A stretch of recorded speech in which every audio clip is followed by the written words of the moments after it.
Greetings, cozy knights. Lower your swords and rest by the fire. Tonight, we journey through the hidden lore secrets buried inside the bosses of Dark Souls 3. As always, drop a comment below and tell me where you're listening from tonight and what games you want me to cover next, and subscribe if this helps you sleep. The god who was erased, the Nameless King, is optional. He stands at the top of Archdragon Peak, reached only by performing a specific gesture at a specific altar, reachable only through a path that requires some investigation to even find. The game makes no promises about who you will find there, but once you understand who he is, the encounter becomes something else entirely. He is almost certainly Gwyn's firstborn son, a god of war and lightning who served alongside his father during the ancient Dragon War, who trained Ornstein as his first knight, who was once among the most powerful and celebrated figures in the pantheon of Anor Londo. At some point during or after the Dragon War, he chose the dragons over his father. He sided with the creatures Gwyn was trying to destroy, and Gwyn, in response, erased him. His name was struck from the annals of history. His statues were broken. He was unnamed, undone, removed from the record as completely as if he had never existed. The Nameless King is the absence of a name. The game gives you no other way to refer to him. The promise kept across time. Sigurd of Katarina is played mostly for warmth. The cheerful knight in the onion armor who keeps ending up at the bottom of things and enjoying a drink wherever he can find one. But he has a single purpose driving everything he does across the entire game, and it is not warmth. It is grief held steady. Yorm, before he submitted himself to the first flame and became a Lord of Cinder, gave his closest friend a weapon. He handed Sigurd a second Storm Ruler, one of only 2 such blades in existence, the weapon capable of bringing even a giant down, and asked him, as a last act of trust, "If I come back wrong, please end it for me." Yorm knew what linking the fire cost. He knew he might return hollowed, mad, dangerous, with nothing left of the man who had befriended a knight from Katarina for reasons nobody fully understands. He built his own mercy kill into the plan, and Sigurd honored that promise, following the giant's road back through every obstacle in his way to stand in that throne room and do what needed to be done. What he did to Gwyndolin. Gwyndolin, the last child of Gwyn and the hidden master of Anor Londo, was still alive when Aldrich reached the city. Gwyndolin had maintained the illusion of Anor Londo in its former glory for centuries. The golden, sun-drenched city you remember from the first game was entirely his fabrication, a massive spell cast by a dying god trying to preserve the appearance of a world that had already gone dark. Pontiff Sullivan had already arrived in the city by the time Aldrich came for it. Sullivan and Aldrich reached an arrangement.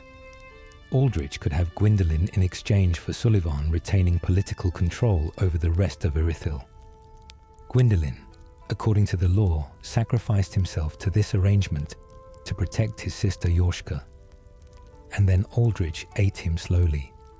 So slowly that when you encounter Aldrich in the boss arena of Anor Londo, Gwyndolin is still partially alive, still writhing inside the creature, his upper body fused to the mass of sludge, his weapon still in his hands and his movement still dictating how the creature attacks you. The fight with Aldrich is, in a quiet and terrible way, also a fight with Gwyndolin. The same man, 2 times.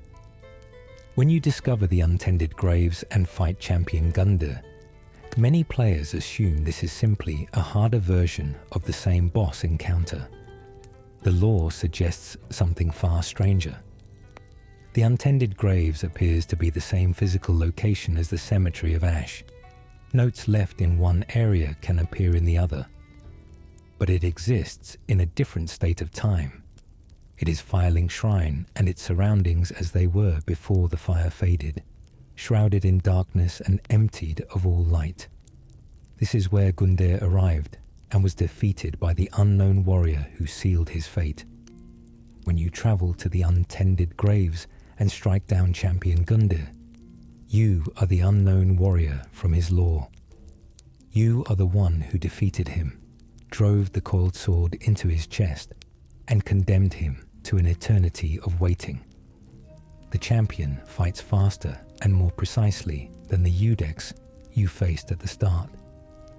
Not because he is a different difficulty setting, but because this is Gundyr at his prime, before centuries of frozen stillness and the puss of man growing inside him slowed everything he once was.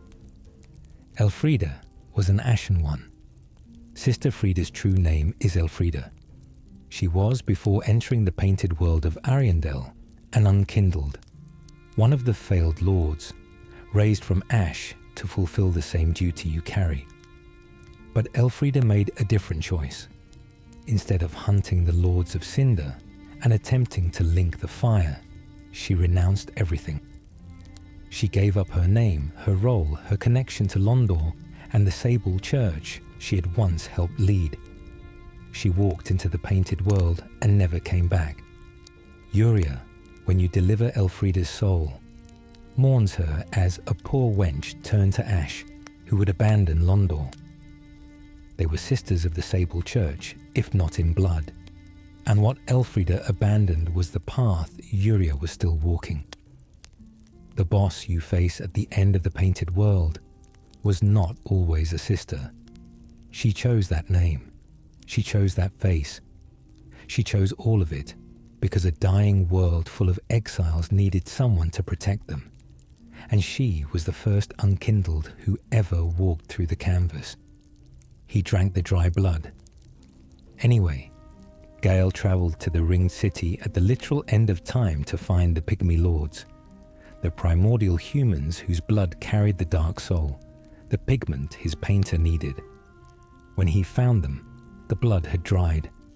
Centuries of isolation had desiccated what he needed until it was useless. He had come to the edge of existence and found nothing he could carry home. So he slaughtered the Pygmy Lords and drank from them anyway. The dried blood, the desiccated remnant of the dark soul itself, went into him, and it was too much for a human body to contain. The dark soul is not a resource. It is a fundamental cosmological force, the root of humanity itself. Gale's body began to change as he absorbed it. He grew larger. His mind cracked under the weight. His chest opened where the dark sign burned through him, the dark soul pushing outward through his ribcage. By the time you find him in the Ring City, he is no longer entirely Gale. He is the dark soul wearing a man it has consumed. The blood you collect from his body after the fight is what the painter has been waiting for. The rings that became a leash. Sullivan had a particular method for managing the loyalty of his outrider knights. The elite soldiers he dispatched to foreign lands as a form of exile. He gave each of them a ring. The pontiff's left eye restores HP with successive attacks. The pontiff's right eye boosts damage as long as attacking continues. According to both rings' descriptions, knights who peer into the black orbs inside are lured into battles of death, transformed into frenzied beasts. The rings rewarded violence and made stillness unbearable. Over time, prolonged exposure caused the knight's armor to fuse with their skin. Their sanity dissolved. They became frenzied, mindless warriors enslaved to the need for combat by something their lord gave them as a gift. Every outrider knight Sullivan sent away was meant to end up this way. It was not a side effect. It was the design. He ensured total control over his exiles by making desertion impossible, not through threat, but through transformation. The baby he may have eaten, Ocelot, the child Oceros cradles invisibly through the first phase of his fight, is one of the most disturbing unsolved mysteries in Dark Souls 3. You can hear the baby crying at points during the encounter. Oceros clearly believes the child is in his arm, speaking to it, calling it his beloved son and a child of dragons. At the halfway point of the fight, when his second phase begins, he slams both hands into the ground, shatters his staff, and the crying stops. The most widely held reading is that he crushed the child in that moment, or that the child had never been physically real, a hallucination maintained by a man who had lost everything except his obsession. The original audio design reportedly included more explicit sounds at that moment, which were softened before release because the implication was considered too disturbing even for Dark Souls. Born inside a painting, Pontiff Sulivan is perhaps the most actively malevolent figure in Dark Souls 3, and almost everything about what made him that way comes from where he was born. According to the lore on his early spells and equipment, Sulivan was born and raised inside the painted world of Ariandel. The painted world is a place created to house things the gods wanted to set apart. The unwanted, the forlorn, the things too dangerous or too painful to exist in the main world. Sulivan grew up there, in that artificial pocket reality made of paint and canvas and someone else's imagination. The critical detail is this: he never experienced loss or despair inside the painting. The painted world shelters its inhabitants from grief. And so, when Sulivan left, because he felt no attachment to a place where he had never suffered, he departed without grief of his own. He walked into the wider world as a gifted sorcerer who had never been broken by anything, which made him the most dangerous kind of ambitious, one with no empathy and no wound to give him perspective. The Abyss Watchers could not protect each other. The most painful irony of the Abyss Watchers' story is that the wolf blood designed to protect them from the Abyss was also the mechanism of their destruction. By sharing a single distributed soul through the blood, they became spiritually entangled. One body, many forms. When the Abyss corrupted some of them, the corruption propagated through the shared soul. The red-eyed watchers fighting the normal ones in the boss arena are not separate individuals who fell separately. They are the same person, in a sense, divided against itself. The abyssal contamination using the very connection meant to strengthen them as a pathway through every member of the Order simultaneously. The thing they swore to fight found a way in through their deepest commitment. The dragon he chose, the king of the storm, the storm drake that carries the nameless king in the first phase of the fight, is not simply a mount. Their relationship is described in the lore of the storm curved sword and the dragon slayer sword spear as a bond built across countless battles. The nameless king, once a dragon slayer, learned to trust a dragon. He tamed the storm drake, fought alongside it, and eventually they became something more like partners than rider and beast. The dragon chose to let him ride it. He chose to stop killing what he had been trained to destroy. When you fight the first phase of the encounter, you are asked to bring the dragon down before you can face its companion directly. The king fights from the dragon's back and with the dragon, and when the creature finally falls, the nameless king descends to the arena floor and faces you alone, and the music changes from something frenetic and stormy into something older and sadder. The sound of a man who already gave up everything he used to be, now losing the last thing he had. Lorien's sacrifice was chosen. Before Prince Lorien became the crippled, mute figure who fights on his knees in the twin princes' encounter, he was a skilled and celebrated knight of Lothric. He walked upright, He spoke. He carried himself with the bearing of someone trained for greatness. His younger brother Lothric was born cursed, frail, sickly, physically compromised from birth, barely strong enough to wear clothing, let alone bear the burden of becoming a Lord of Cinder. The curse that afflicted Lothric included among its components the inability to walk and a kind of silence. Lorien chose to take those aspects of the curse onto himself. He willingly absorbed part of his brother's affliction, surrendering his legs and his voice so that Lothric could retain whatever capacity he had left. His broken state is an act of love made permanent in the body.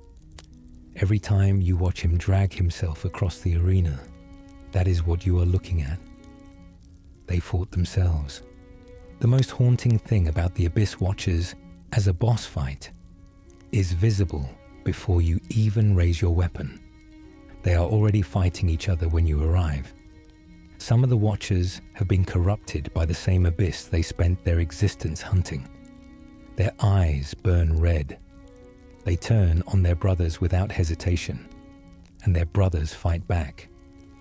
You enter the fog gate into a war between the same order split against itself, some driven mad by exposure to darkness, others still holding to the purpose, and all of them dying again and again in an endless loop. One theory holds that High Lord Wolnir, the enormous fallen conqueror waiting beneath the catacombs of Karthus just below Farron Keep, was the one who corrupted them. Wolnir fell into the abyss long ago and took his conquered lands with him. The Watchers stationed above those same lands may have been caught in the same corruption, the abyss seeping up from below and poisoning the very warriors sworn to fight it. The judge's failure. Long before you ever set foot in the cemetery of Ash, Gundir arrived here first. He came as a champion, an unkindled warrior who had risen to fulfill the ancient duty of linking the first flame.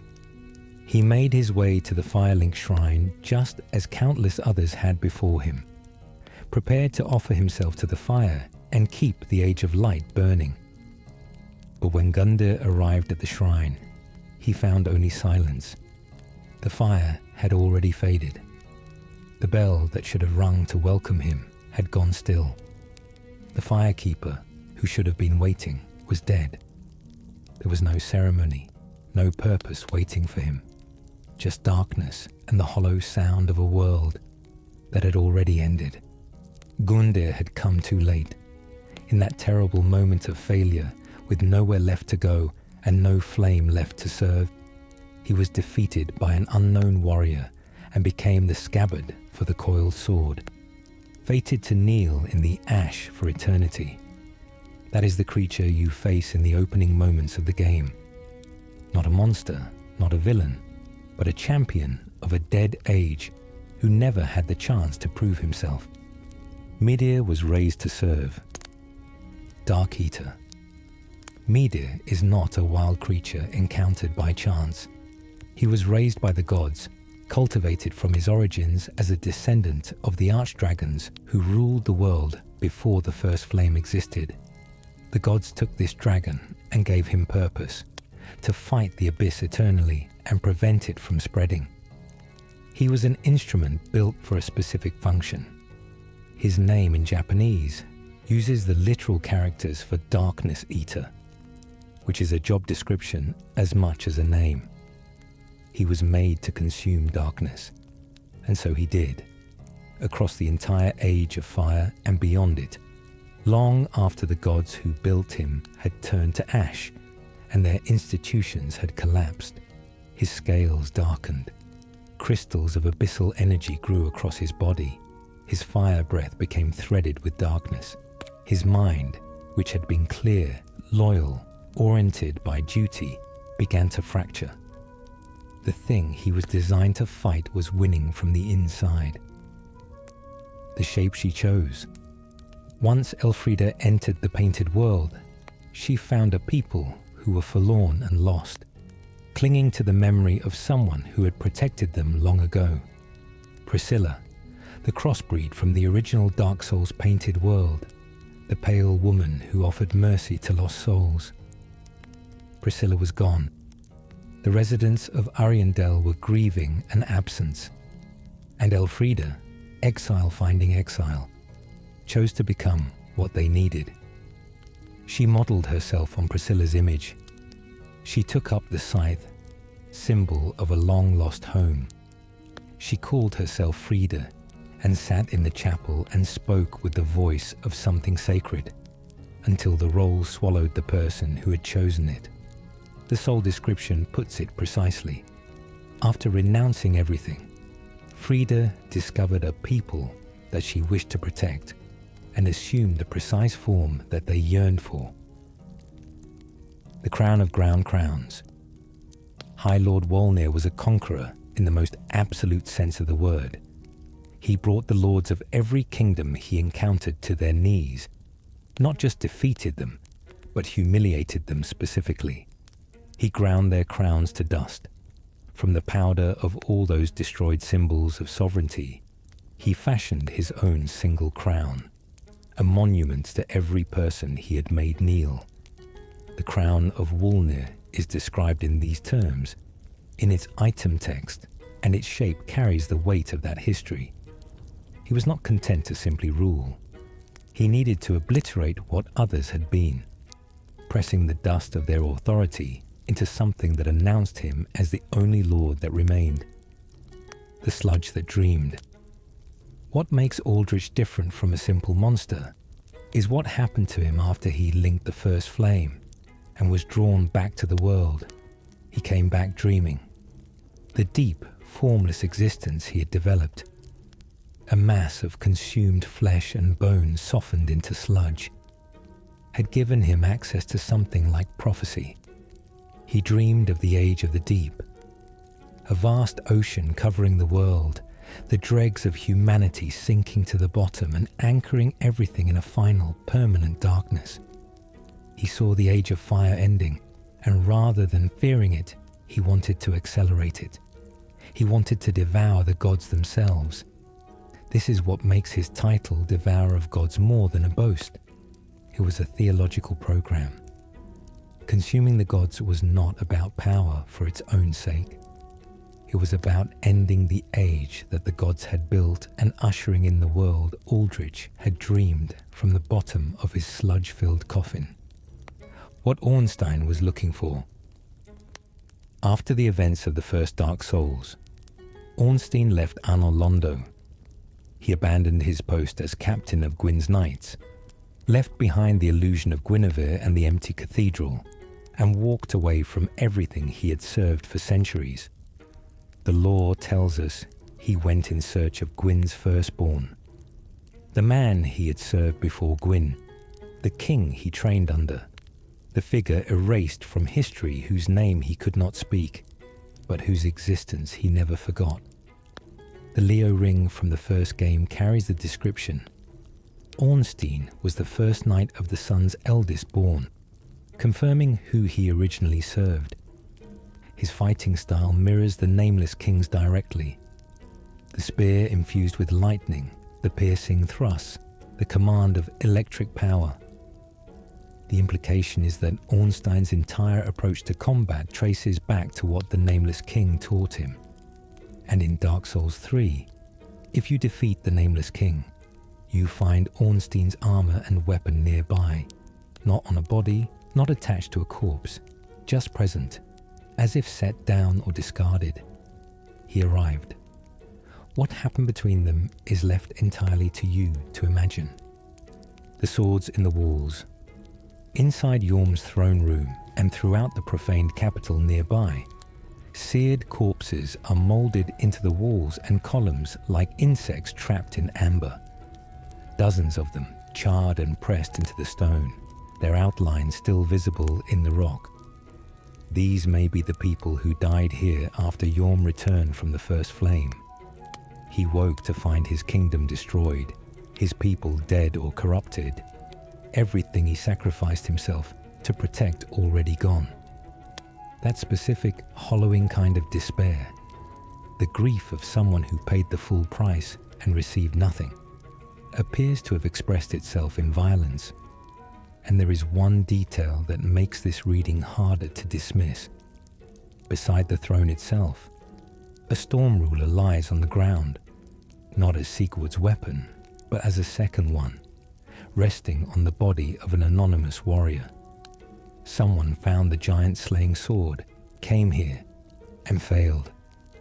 Whatever Yorm was in that room before you arrived was not something one person could stop alone. Lothric speaks the game's thesis. The dialogue Lothric delivers when you enter his chamber is one of the few moments in the game where the central argument is spoken plainly. He calls you a purloiner of cinders, a stealer of ash, and tells you that the fire-linking curse and the legacy of lords should simply be allowed to fade into nothing. He does not pretend his refusal is cowardice or selfishness. He frames it as mercy, letting go of something forced to persist far beyond its natural end. This spot marks our grave, he says, but you may rest here too, if you like. He is offering you an alternative before the fight begins. You can leave. The game does not stop you. He is not demanding combat. The choice to fight is entirely yours. The Covenant he may have founded, the Warriors of Sunlight in the first Dark Souls, the cooperative covenant centered on summoning and helping other players. Worship at a broken statue of a figure carrying a sword spear. The sword spear does not match any known weapon in that game. It closely resembles the Dragonslayer sword spear, the weapon of the Nameless King. The implication is that the Warriors of Sunlight were originally founded in the name of Gwyn's firstborn, the god of war, who was then erased from history. His covenant survived his erasure. His worshippers continued to kneel before his statue, even after his name was removed from everything. Solaire of Astora, the warmly beloved figure who asks you to help him find his own personal son, may have been a devoted follower of a god whose name he was not even allowed to know. What the painter makes. After you defeat Gale and bring the blood of the Dark Soul to the painter, she tells you what she intends to paint. A cold, dark and gentle place, she says. A world that will not need a sun. She will paint it with the blood Gale gave his existence to collect. Many players have speculated about what this new world might be, whether it connects to Bloodborne, whether it is a private hope in canvas. The game does not answer this. What the painter says next may be the most quietly devastating line in the trilogy. I know just the place. Uncle Gale showed it to me once. Whatever she is going to paint, Gale showed her where to look. He spent his entire existence building towards something he knew he would never see finished. He gave her the memory before he left to find the means. The arena that was built around him. One of the quietly devastating details of Gundir's fight is the presence of stands around the arena. Stone bleachers, built at some point in the long gap between Champion Gundir being frozen in place and the events of the game. Someone, at some point, built an audience for him. They constructed a proper arena around the kneeling, motionless form of a frozen champion, and used him as the centerpiece of a test for future Unkindled. Over time, this became the ritual. Aspiring Ashen Ones would approach the sword in his chest, pull it free, and be judged by the creature inside. The arena turned his failure into a spectacle. His tragedy became the institution. And Gundir, unable to refuse, unable to leave, unable to die, knelt there through all of it.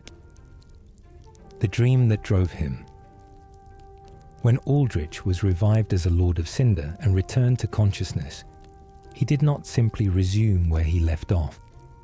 The time spent in the coffin, the mass of consumed flesh and centuries of formlessness had given him something. he dreamed.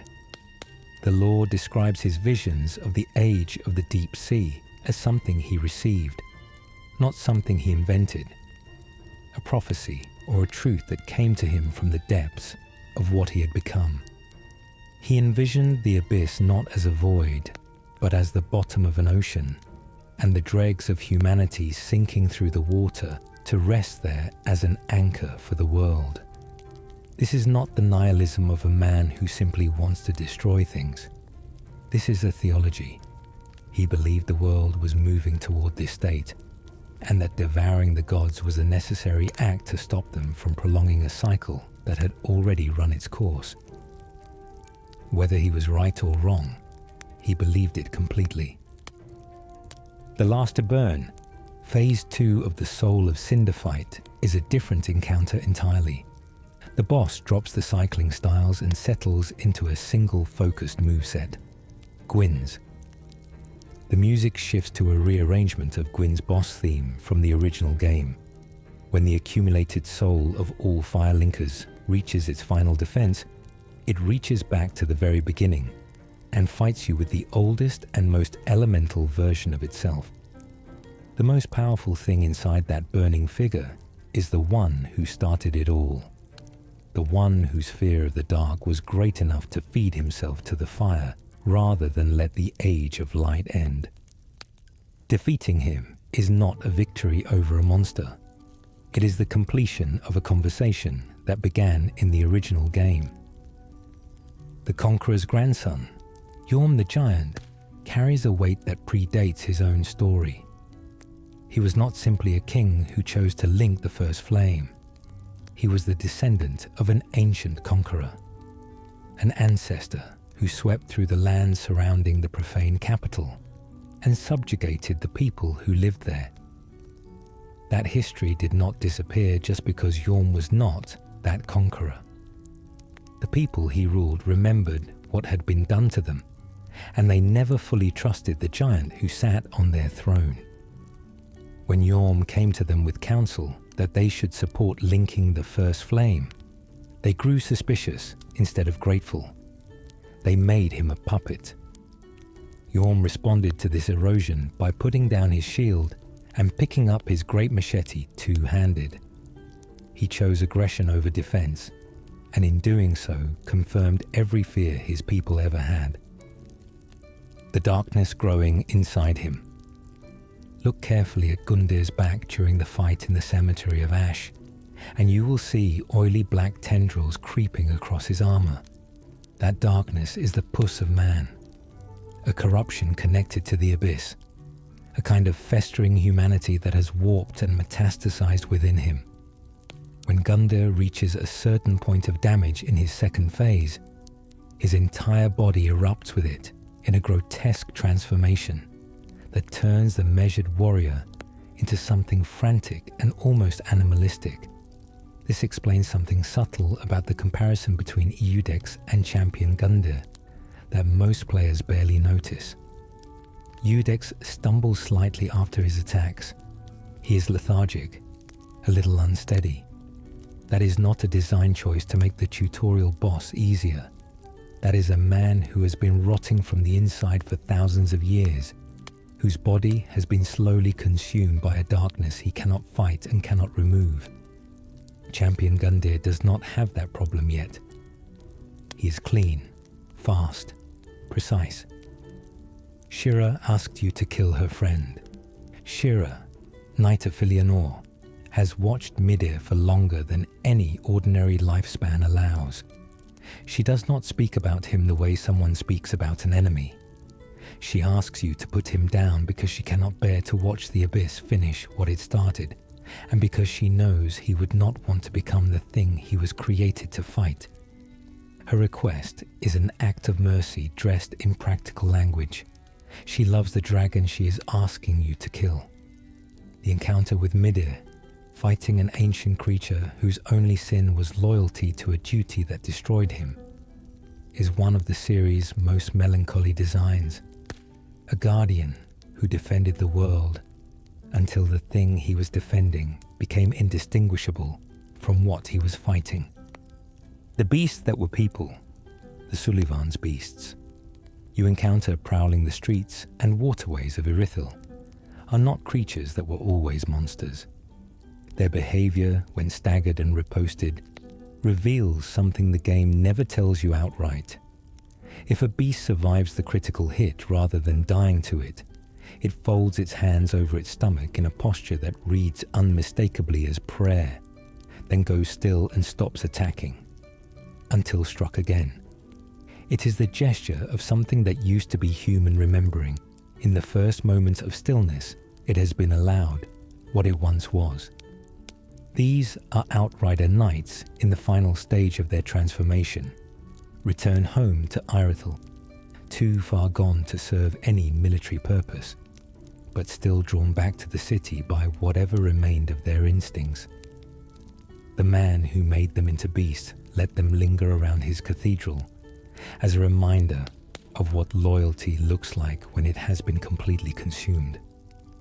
The name that means everything, Gundir's title, Iudex, is not chosen at random. It comes directly from the Latin word for judge, and in Old Germanic, the syllable gund carries the meaning of battle. Put them together, and you have something close to judge of battle, or one who tests combat. In the Japanese version of the game, his name is rendered even more directly as Ashjudge Gundir, stripping away the Latin formality and making the function plain. He does not fight you because he hates you. He fights you because that is what he was made for, to judge whether you are worthy of attempting what he could not. His halberd, according to its item description, is said to never crumble, implying that Gundir himself was fated to this eternal service from the very beginning, long before he ever arrived at the shrine. The whole tragedy was written into the metal before he ever swung it. The price of the oath. The Abyss Watchers were not gentle in their mission. The law is blunt about this. The Undead Legion would bury a kingdom at the first sign of Abyss exposure. Not quarantine it, not cleanse it, bury it. If any trace of abyssal corruption appeared within a settlement, the Watchers would arrive and level it completely. That was their oath. The wolf blood made them fast, aggressive, and nearly unstoppable in battle, allowing them to move and fight with a style that covered ground like a hunting wolf, rolling, spinning, closing distance instantly, and overwhelming opponents before they could react. When they fell and linked the first flame, they did not link it separately.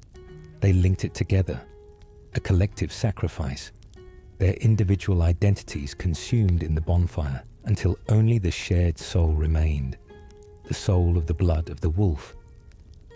Warriors of the Wolf. The Abyss Watchers are among the most visually striking bosses in the game, but their true nature is something most players absorb without fully sitting with.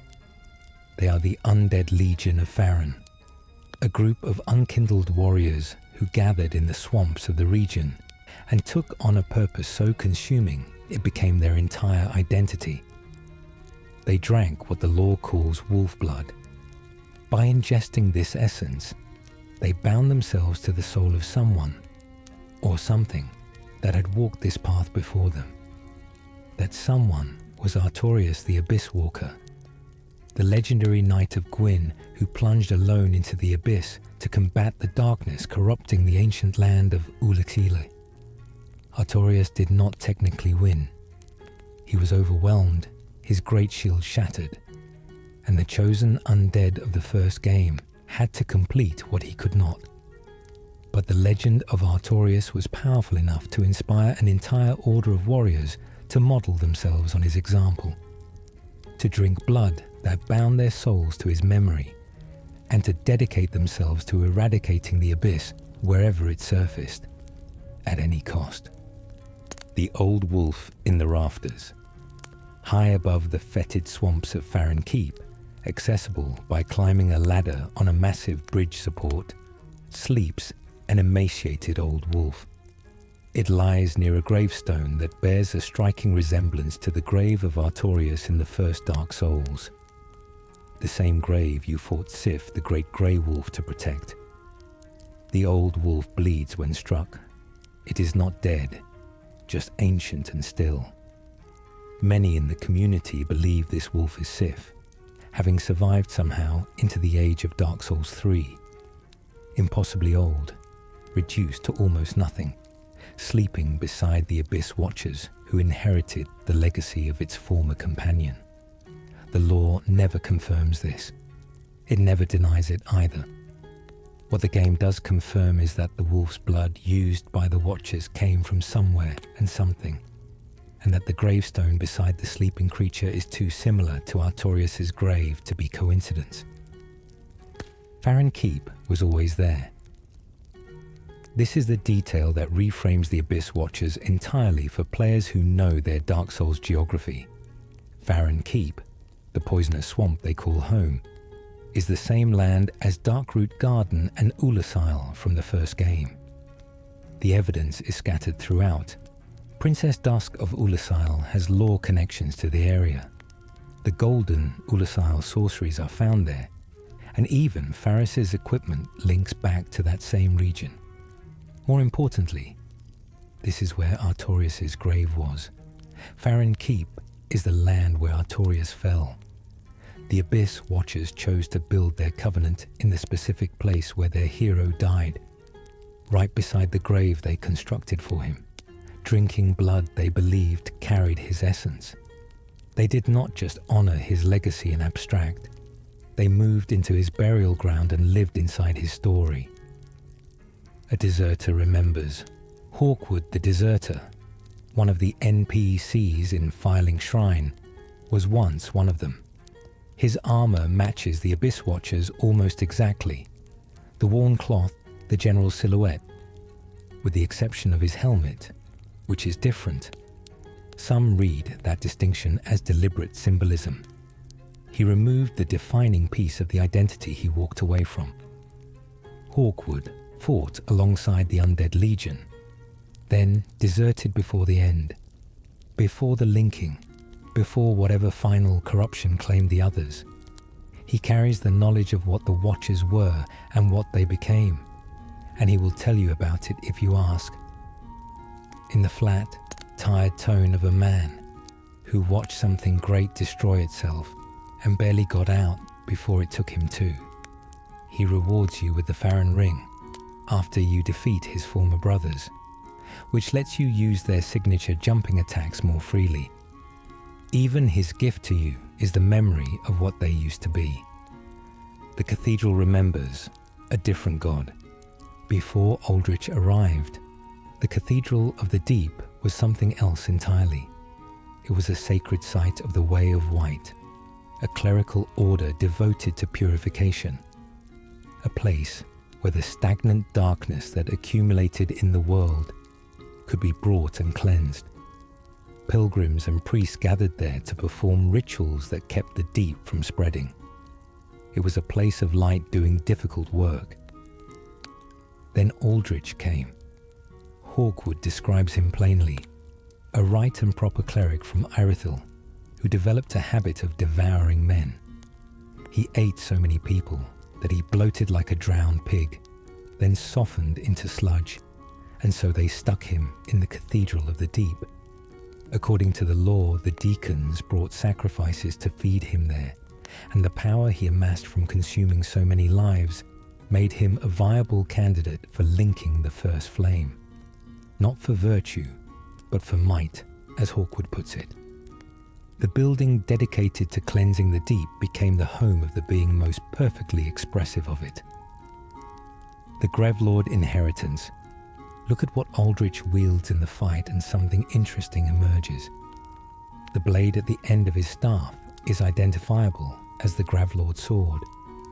The weapon of Grevlord Nito from the first game, the ancient Lord of Death who presided over the first generation of undead. This has led players and lore researchers to speculate that Aldrich may have consumed Nito as well, or at minimum absorbed his power somehow.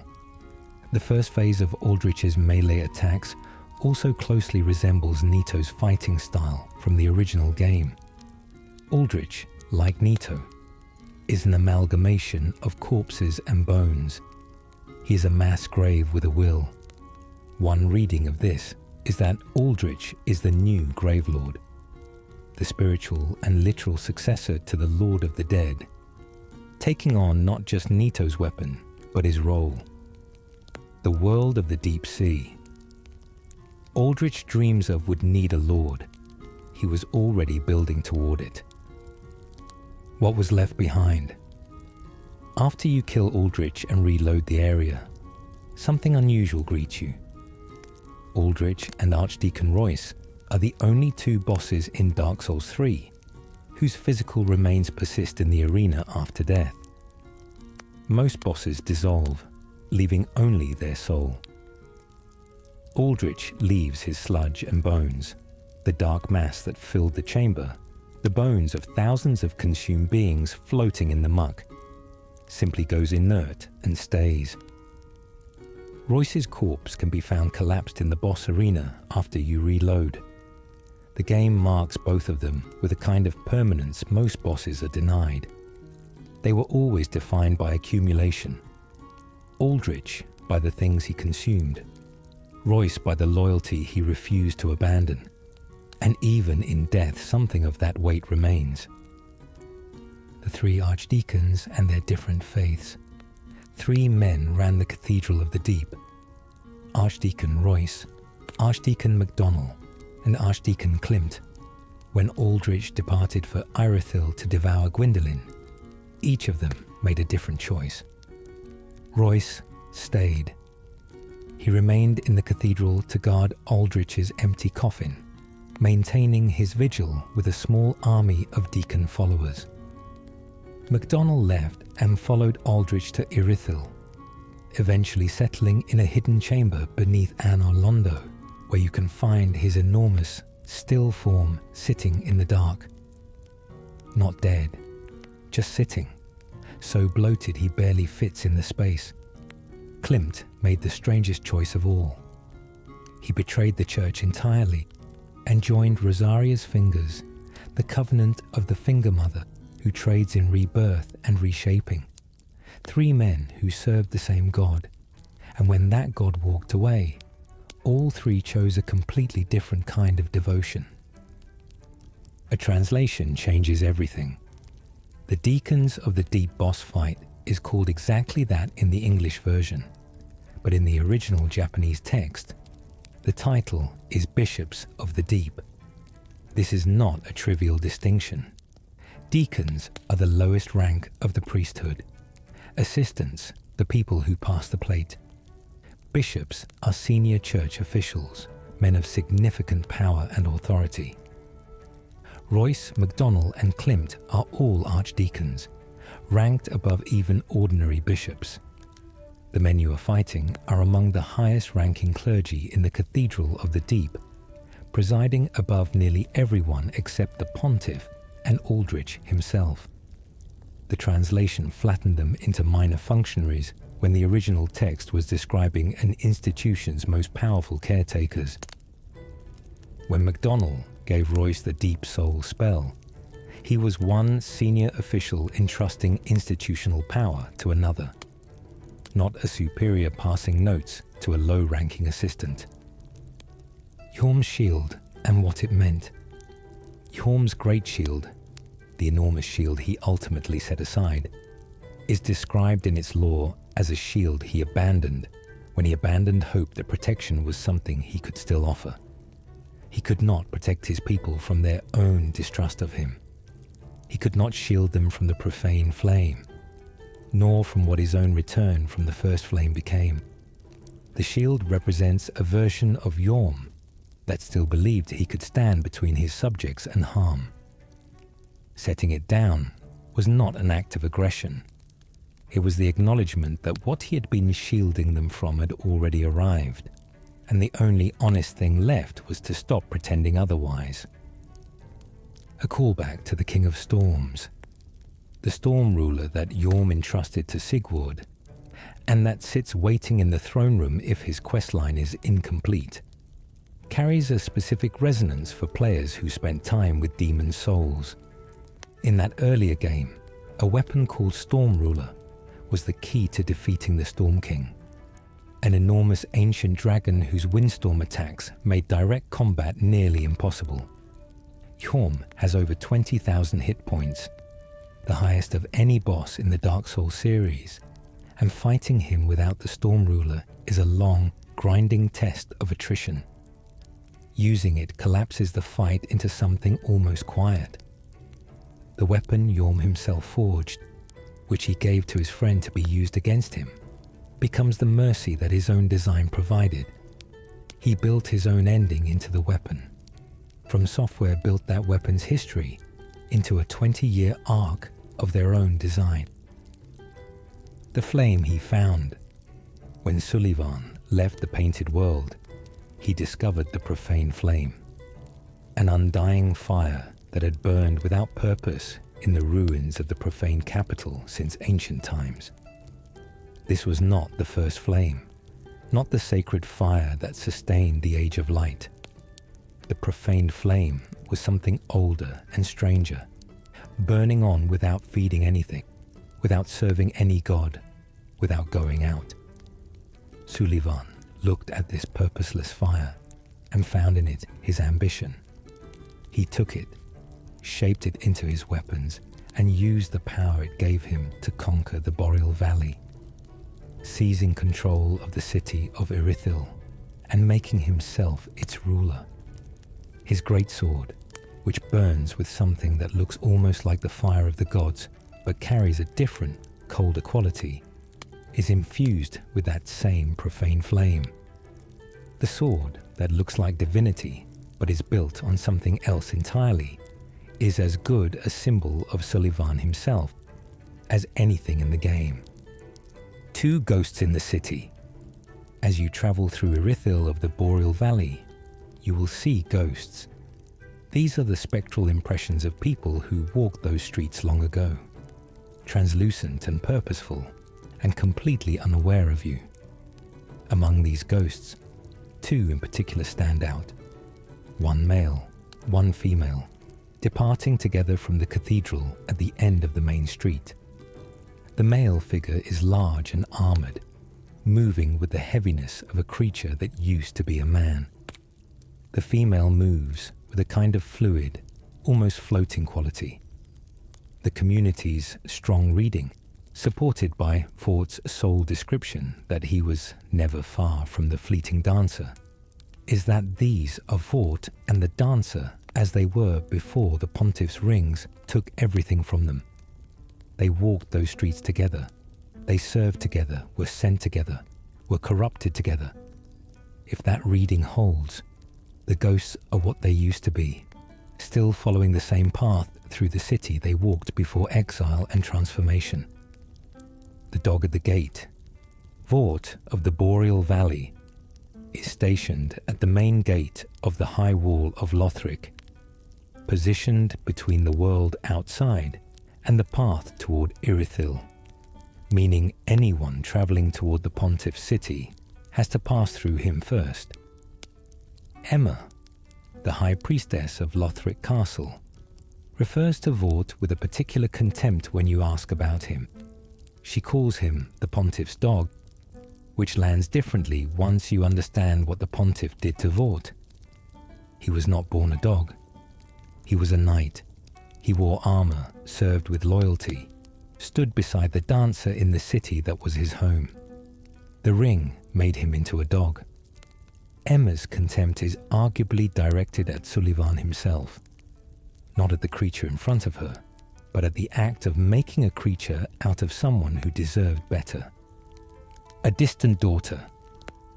The dancer of the Boreal Valley is not simply one of Sullivan's corrupted knights. She is, according to the soul of the dancer, a distant daughter of the old royal family of Anna Londo, which means she's a descendant of Gwyn's bloodline, specifically connected to Guinevere, Princess of Sunlight. The evidence compounds. The dancer's crown is described as an article of the old gods, permitted only for direct descendants of the old royal family. And the dancer's soul, when transposed, can produce the soothing sunlight miracle, a healing miracle specifically associated with the maidens who served the Princess of Sunlight. The dancer then carries divine blood. She was not just a servant of the city Sullivan conquered. She was someone he had specific reason to keep close, and later, specific use for. What Sullivan made her? When Sullivan took Irithyll, he encountered this woman of divine lineage and saw not a person but a tool. According to the soul of the dancer, the pontiff bestowed a double-slashing sword upon a distant daughter of the formal royal family, ordering her to serve first as a dancer and then as an outrider knight, the equivalent to exile. He made her a dancer, a performer, something decorative and controlled. Then he gave her the same fate as his other inconvenient subjects and sent her away as an outrider knight with the ring, knowing what the ring would do. The blades he gave her mirror his own weapons exactly. Dark in the right hand, fire in the left. Her enchanted swords are described as symbolic of her vows to the pontiff. Vows she had no real choice in making. The backup heir. One reading of the dancer's presence in Lothric Castle goes beyond simple guardianship. She carried blood connected to the royal family of Anna Londo, and because King Okiros had gone mad, the queen had vanished, and the princes were either dying or refusing their duty. She represented something politically specific, based on what we know about Sullivan's careful manipulation of every power structure around him. Placing someone with legitimate divine lineage inside Lothric Castle could have served as a contingency, a figure with enough inherited authority to claim the throne if Lorien and Lothric's line ended.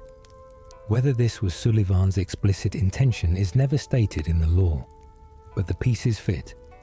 The dancer was not just a guard. She was, at minimum, positioned exactly where a backup heir would need to be, wearing the pontiff's chains in the form of a ring that was already slowly destroying her. A laugh that was cut. Data miners who have gone through the audio files of Dark Souls 3 found something unusual associated with the dancer. An unused set of voice lines. In these files, she giggles and laughs when she first enters the arena. There is also a haunting, soft chuckle recorded for when she simply stares at the player during the fight. She was originally conceived as a boss who found something amusing about the situation, something dark and personal in that laughter, in the way predators sometimes express something like delight. It was cut from the final release, leaving the dancer as soundless and purposeful as she appears now. But the idea that she was once going to laugh at you adds a dimension that lingers. Beneath the corruption, beneath the beast, there was still something that felt something. The music that mourns. During the fight with Aldrich, players who know the original Dark Souls will notice something in the music. The composition lifts melodic elements directly from Dark Sun Gwyndolin's boss theme. The haunting, ethereal music that played when you fought Gwendolyn in the depths of Anor Londo. The callback is not subtle once you hear it. You are fighting, in part, a boss that contains Gwendolyn. The music mourns Gwendolyn while you are trying to end him. It is a burial hymn played for someone who is still technically alive inside the creature trying to kill you.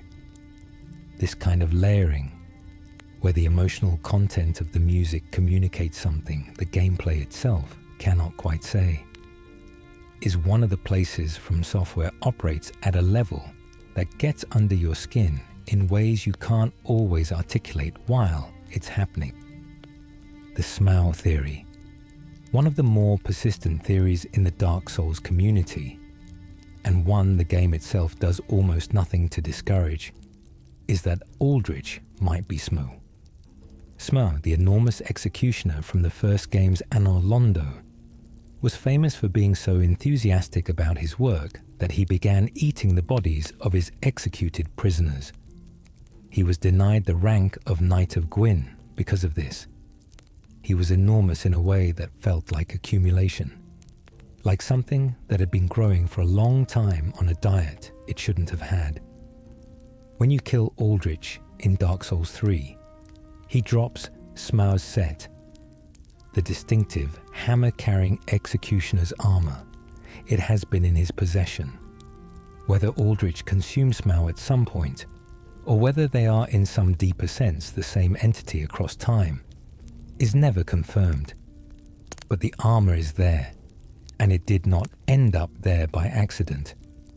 The Hidden Peak, Archdragon Peak, the entire area where the Nameless King waits, is one of the most hidden locations in the base game. You reach it not through a key or a path on the map, but through a gesture. After defeating Oseros, the consumed king, a corpse in the chamber beyond holds the path of the dragon gesture. You must then travel to a specific altar, kneel there, and hold the gesture for several seconds. A bolt of lightning descends and transports you.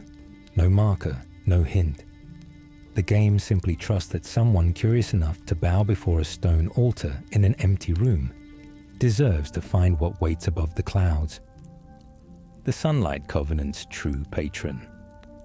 The statue of the Heirs of the Sun Covenant in the original Dark Souls carries a spear that does not match any weapon in that game. It is shaped more like a sword spear, a blade merged with a pole arm, and it points toward the Dragon Slayer sword spear the Nameless King wields in Dark Souls 3. This suggests that the Warriors of Sunlight did not originally worship Gwyn or any of his named children. They worshipped the firstborn before his erasure, the god of war whose name was struck from every record. His covenant survived his erasure. His worshippers kept lighting their embers even after the name they lit them for was gone. And later players of the game bent their faith toward a sun they could never quite see, following the shape of something they were not allowed to remember. The Mad King who forgot his child. Oxyros began as the king of Lothric, a ruler with a legitimate throne and a legitimate family. His descent into obsession was gradual, catalogued in notes and equipment scattered around the Grand Archives and the consumed King's Garden. He became fixated on Saith the Scaleless, the albino dragon from the first game who betrayed his own kind in exchange for Gwyn's power and the secrets of immortality. Saith was mad in a specific way, consumed by research, driven by the desire to become something he was not born as. Oseros recognized something in that story and followed it all the way down. He studied Saith's methods, absorbed the knowledge of Big Hat Logan, who had made the same journey before him, and began transforming himself into something dragon-like, pale, scaled, and eyeless. Okeros was blind. By the time you encounter Oseros, his eye sockets are empty. He appears to have lost his eyes somewhere in the process of his transformation, which connects him directly to Saith the Scaleless. Saith was also eyeless, lacking the stone scales that granted other dragons their most primal defenses. Okeros, in his desperate attempt to become dragon-like, may have replicated one of Saith's defining deficiencies. He destroyed his own sight chasing the form of something that was itself incomplete. His inability to see Oxalot in his own hands, whether or not the child was real, takes on an additional quality once you understand this. He was holding onto something he physically could not see, clinging to it by touch and belief alone. The third son. Oxalot was the third of Okeros' children, younger than Lorien and younger than Lothric. The king was deeply disappointed in both elder sons. Lorien's legs were broken, Lothric's body was frail and cursed. Okeros' obsession with producing a Lord of Cinder from his own royal blood drove him to continue. The name Okelot combines elements of Okeros with what may be a reference to Shanalot, the true name of the Emerald Herald from Dark Souls 2, a figure connected to dragon lineage. If that reading is intentional, it could suggest Okeros was specifically trying to create a human-dragon hybrid child, a being with the divine blood of the royal line and the ancient power of dragons combined, capable of bearing the flame in a way neither Lorien nor Lothric could manage. What his title actually means, the English version of the game calls Okeros the Consumed King, which is evocative but loses something from the original Japanese. His Japanese title uses the kanji for bewitched king, a ruler who was enchanted or spellbound, led astray by something supernatural. This framing positions him less as a monster who consumed himself and more as a man under a kind of curse, a scholar who read the wrong books and followed the knowledge wherever it led, unable to stop even as it destroyed him. Big Hat Logan made the same journey in the first game, ending naked and hollow in a crystal cave, swinging at the air. Okeros dressed it in royal armor and dragon scales and called it ambition, but the destination was the same, the king who unlocks everything. Okeros is technically optional for most endings, but his death unlocks two of the most hidden areas in Dark Souls 3. The chamber behind his arena leads to a path that splits. One way reaches the untended graves and the champion Gundyr fight. The other requires the path of the dragon gesture to reach Archdragon Peak. Both areas are among the most lore-dense locations in the game. The untended graves reframes everything you understand about Gundyr. Archdragon Peak reframes everything you understand about the gods. Okeros guards access to all of it, a mad, eyeless, grieving king, standing between the player and the deepest secrets the world has left. When Wolnir fell, for all his power, for all the kingdoms he buried and the lords he humiliated, Wolnir encountered something he could not conquer. The abyss took him. The lore around this moment is unusually specific. When Wolnir fell into the abyss, he was gripped by a fear of true darkness for the first time in his life. He pleaded to the gods. The great conqueror, who had never asked anything of anyone, begged for help, and the gods responded by granting him a holy sword and 3 armlets stripped from the corpses of clerics, divine objects powerful enough to keep him anchored to prevent the darkness from pulling him fully under. His bracelets are not decoration.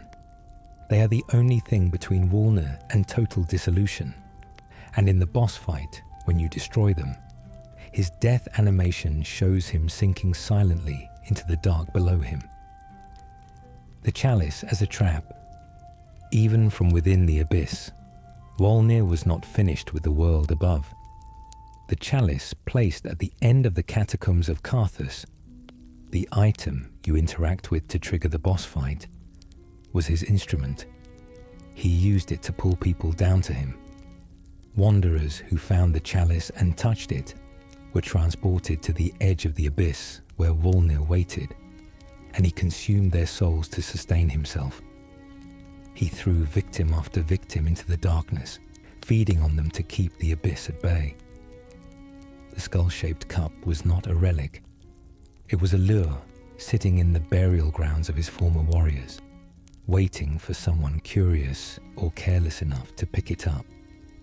The pyromancer below. The grave warden. Pyromancy tome found in Wolnir's arena connects him to the tradition of grave wardens, the pyromancers who tend burial grounds across Lothric. The description notes that Wolnir became a kind of grave warden after his fall, discovering within the abyss the black flame that would inspire an entire lineage of pyromantic practice, The darkness he found at the bottom of his own fear became a source of power that outlived him, passed forward through the Grave Warden tradition. A king who conquered empires and was himself conquered by darkness ended up contributing something to the world after all, though not in any form he would have recognized or chosen. The skeletons inside him. Wulner's colossal form during the fight is not simply a giant skeleton. Look closely and you can see smaller human skeletons jutting from his bones and ribcage. Dozens of figures pressed into him, arms extended in what reads as desperation or prayer. The lore community has interpreted these as the souls Wulner consumed to sustain himself in the abyss. Not just enemy soldiers, but people who touched the chalice and were drawn in, whose remains were absorbed into his frame. He is not just a fallen conqueror. He is a mass grave that learned to move, accumulating the dead he needed to keep existing. The same general principle as Aldrich, translated into skeletal architecture. Wulnir was supposed to be elsewhere. Pre-release material and alpha leaks point to significant repositioning of bosses during development. According to community research credited to data miners including Lance MacDonald, the character model now known as Yorm the Giant originally used Wulner's model, meaning that in the profaned capital slot, a Wulner-like figure was positioned where Yorm ultimately ended up.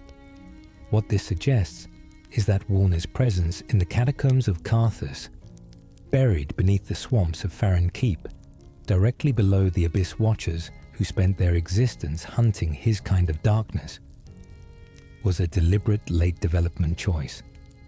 That placement carries its own meaning regardless of how the development rearrangement happened. The Conqueror who fell into the Abyss ended up entombed just below the warriors who devoted their lives to containing the Abyss. Whether or not that was the original intention, the geography tells a coherent story.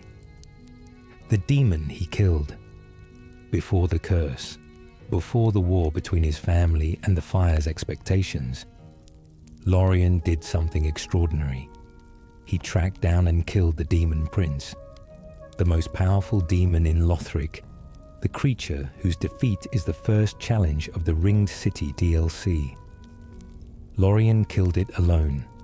His greatsword still burns with the demon's fire, the flame permanently absorbed into the iron in the fight that ended the creature's lineage. Lorien's sword is soaked in demon fire because he fought the Demon Prince to the finish, and the fire never left the metal. The young knight celebrated for that deed later became a broken man on his knees, but the sword still carries what he was before his brother's curse reshaped him. Lothric was counselled against the fire. Lothric's refusal to link the first flame, the decision that sets the entire plot of Dark Souls 3 in motion, was not made in a vacuum. A sorcery description notes that Prince Lothric was counselled by a scholar who doubted the act of linking the fire. That scholar is never named in Dark Souls 3. But in Dark Souls 2, a figure called Lord Oldir, the scholar of the first sin, was defined by his doubt about the cycle. His belief that linking the fire was not a solution, but a prolongation of a trap. The implication most lore researchers draw is that Sullivan, theorized to be the first scholar of the Grand Archives, is the voice who whispered doubt into Lothric's ear. Whether it was Sullivan or an echo of Oldir, Lothric heard from someone with knowledge and authority that the tradition was a lie, and he chose to believe them. The three pillars of Lothric. The kingdom of Lothric was structured around three institutional pillars, each representing a different facet of its civilization. The Knight pillar held the military, the warriors, the armored defenders, the fighting tradition. The High Priestess pillar held religion, spiritual guidance, the connection to the gods. the clerical network running through the castle. The scholar pillar held knowledge, the grand archives, research, sorcery, the academic preservation of history. These three pillars are referenced in the ring descriptions you find across the game, and each pillar has a corresponding figure in the people you encounter in Lothric Castle. All three were meant to converge in a Lord of Cinder, who would carry the fire forward. When Lothric refused, the institution built to support him had no purpose left, and the pillars remained standing only in form. Knights guarding a castle nobody was defending anymore. Priests serving a prince who had rejected what they were there to prepare him for. The soul they share. When you kill Lorien in the second phase of the fight, Lothric teleports to his fallen brother's side and kneels over him. He pours his power into the body, reviving Lorien at the cost of his own fortitude. The soul description notes that a curse makes their souls nearly inseparable, and this shows up mechanically. Killing Lorien without immediately killing Lothric causes Lorien to be revived again and again, each time at reduced health until the bond breaks. This is not a gameplay mechanic separate from the lore. The revival is the soul bond. Every time Lorien rises, it is because Lothric is giving him part of himself. Eventually, there is not enough left to give. Lorien looks like a ghost. Lorien's skin is pale to the point of translucence. His hair is bleached near white. He looks, in the vocabulary of the game, like someone draining toward hollow. One reading from the community, drawn from the soul description noting their souls are nearly inseparable, suggests that most of Lorien's own soul may have passed into Lothric's body through the binding of their shared curse. If that's the case, he fights with the physical power of his body, while what would animate his color and vitality resides largely in his brother. The visual evidence of that alone, if the reading holds, is the bloodlessness of his appearance. A man already partway gone before the fight begins, kept together by will more than anything the soul can still provide. Their music echoes. Gwyn. The musical shift at the end of the Twin Princes boss fight carries the same kind of emotional freight as the Soul of Cinder's second phase. As the battle nears its conclusion, the composition incorporates elements that echo Gwyn's theme from the original Dark Souls. The cycle folds back on itself, the music of the first sacrifice bleeding into the music of what may be the last. Gwyn was the first to link the fire, burning himself hollow to buy time. Lothric is the last, who was asked to and refused. The music reaches backward and forward at the same time, connecting the original act of devotion to the final act of refusal, as though the game itself is acknowledging that these two events are the same story told twice. What Lothric's dialogue offers. Lothric does not speak much, but what he says carries the entire weight of the game's argument. He tells you the fire-linking curse is exactly that. A curse. Not a gift, not a duty, not a privilege. A burden that passes from lord to lord because no one has had the courage to simply set it down. His voice, performed with quiet exhaustion by Harry Lister Smith, who also voiced Dark Sun Gwyndolin in the first game. An implicit connection between two figures who resisted what the gods demanded of them. Carries something that sounds less like villainy and more like someone who has thought very carefully about why they are doing what they are doing and arrived at peace with it. The living bonfire. The soul of Cinder is not a single person. It is the accumulated weight of everyone who ever linked the first flame. Every Lord of Cinder, every champion, every forgotten unkindled, who walked into the fire and sustained the age of light for another cycle. The Soul of Cinder description states this explicitly. Since Lord Gwyn, Many exalted lords have linked the first flame, and it is their very souls that have manifested as a defender of the flame. You are fighting the history of the bonfire made flesh.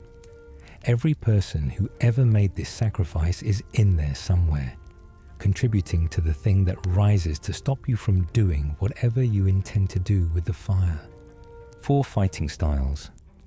In the first phase of the Soul of Cinder fight, the boss cycles through 4 distinct combat styles, corresponding to the 4 classes of power in the Dark Souls universe: the aggressive physical warrior, the cautious sorcerer, the ranged pyromancer, and the faith-driven cleric. These represent the different kinds of people who link the fire over the centuries: warriors, scholars, fire wielders, priests. Every approach a player might take in the game is reflected in what the Soul of Cinder can do. You are, in some sense, fighting a composite of all the characters who came before you, including every previous iteration of the game's own player base. The first phase is the game looking back at itself. The armor that remembers. The Soul of Cinder's armor closely resembles the Elite Knight set, the set depicted on promotional art for the original Dark Souls, worn by the archetypal chosen undead. This visual connection suggests that among all the Lords of Cinder bound inside the Soul, the chosen undead's contribution is central to its appearance. If the player of the first game chose the Link the Fire ending, their character became one of many who sustained the flame across centuries. That player is in there. The armor you are looking at may be a memory of a choice made in a game that came before this one, folded into the body of the final thing, standing between you and the end. The Soul of Cinder can parry. Among all the abilities the Soul of Cinder demonstrates in its first phase, one detail stands out mechanically. It can parry. The Soul of Cinder is one of only a handful of bosses in the entire series capable of performing a parry and riposte on the player. This is not accidental. Among the countless warriors who link the fire and are folded into this entity are those who mastered the parry as their primary technique. The ability to turn your aggression against you, the most intimate and dangerous of all combat tools, is preserved in the accumulated soul alongside everything else. Fighting the Soul of Cinder is one of the rare moments where the game can genuinely surprise an experienced player with a skill they assumed was only theirs to use. What the endings ask of you. Dark Souls 3 offers 4 possible endings after you defeat the Soul of Cinder, and each one asks something fundamentally different. The first ending links the fire, doing what was always done, buying more time. The second ending, with the eyes of a firekeeper, extinguishes the flame entirely, the firekeeper reading its end as something welcome rather than tragic. The third ending, the usurpation of fire, through Uria's questline, makes the Ashen One the Dark Lord, a ruler of a world built on hollow souls. The fourth ending kills the firekeeper after giving her the eyes, snuffing out even the possibility of a gentle transition. None are framed as the correct choice. The game distributes its judgment equally across all 4, and the only one that carries an emotional punishment is the one you choose knowing exactly what you are doing. 3 phases and what they mean. The Sister Frieda boss fight has 3 phases, each revealing something new about who she is. In the first phase, she fights alone, the disciplined, cold figure she chose to become, using frost and scythe with practiced precision. In the second phase, Father Ariandel crashes through the floor in a rage, and the fight shifts to something chaotic and fire-drenched, the world of the painting threatening to consume itself. In the third phase, Frieda returns transformed, as Black Flame Frieda, channeling the dark sorcery she once used in the world before the painting, before she became a sister. The three phases are a portrait of her actual history, chosen persona, apocalyptic context, and then the person who was there before the persona, finally revealed. Father Ariandel and his bowl.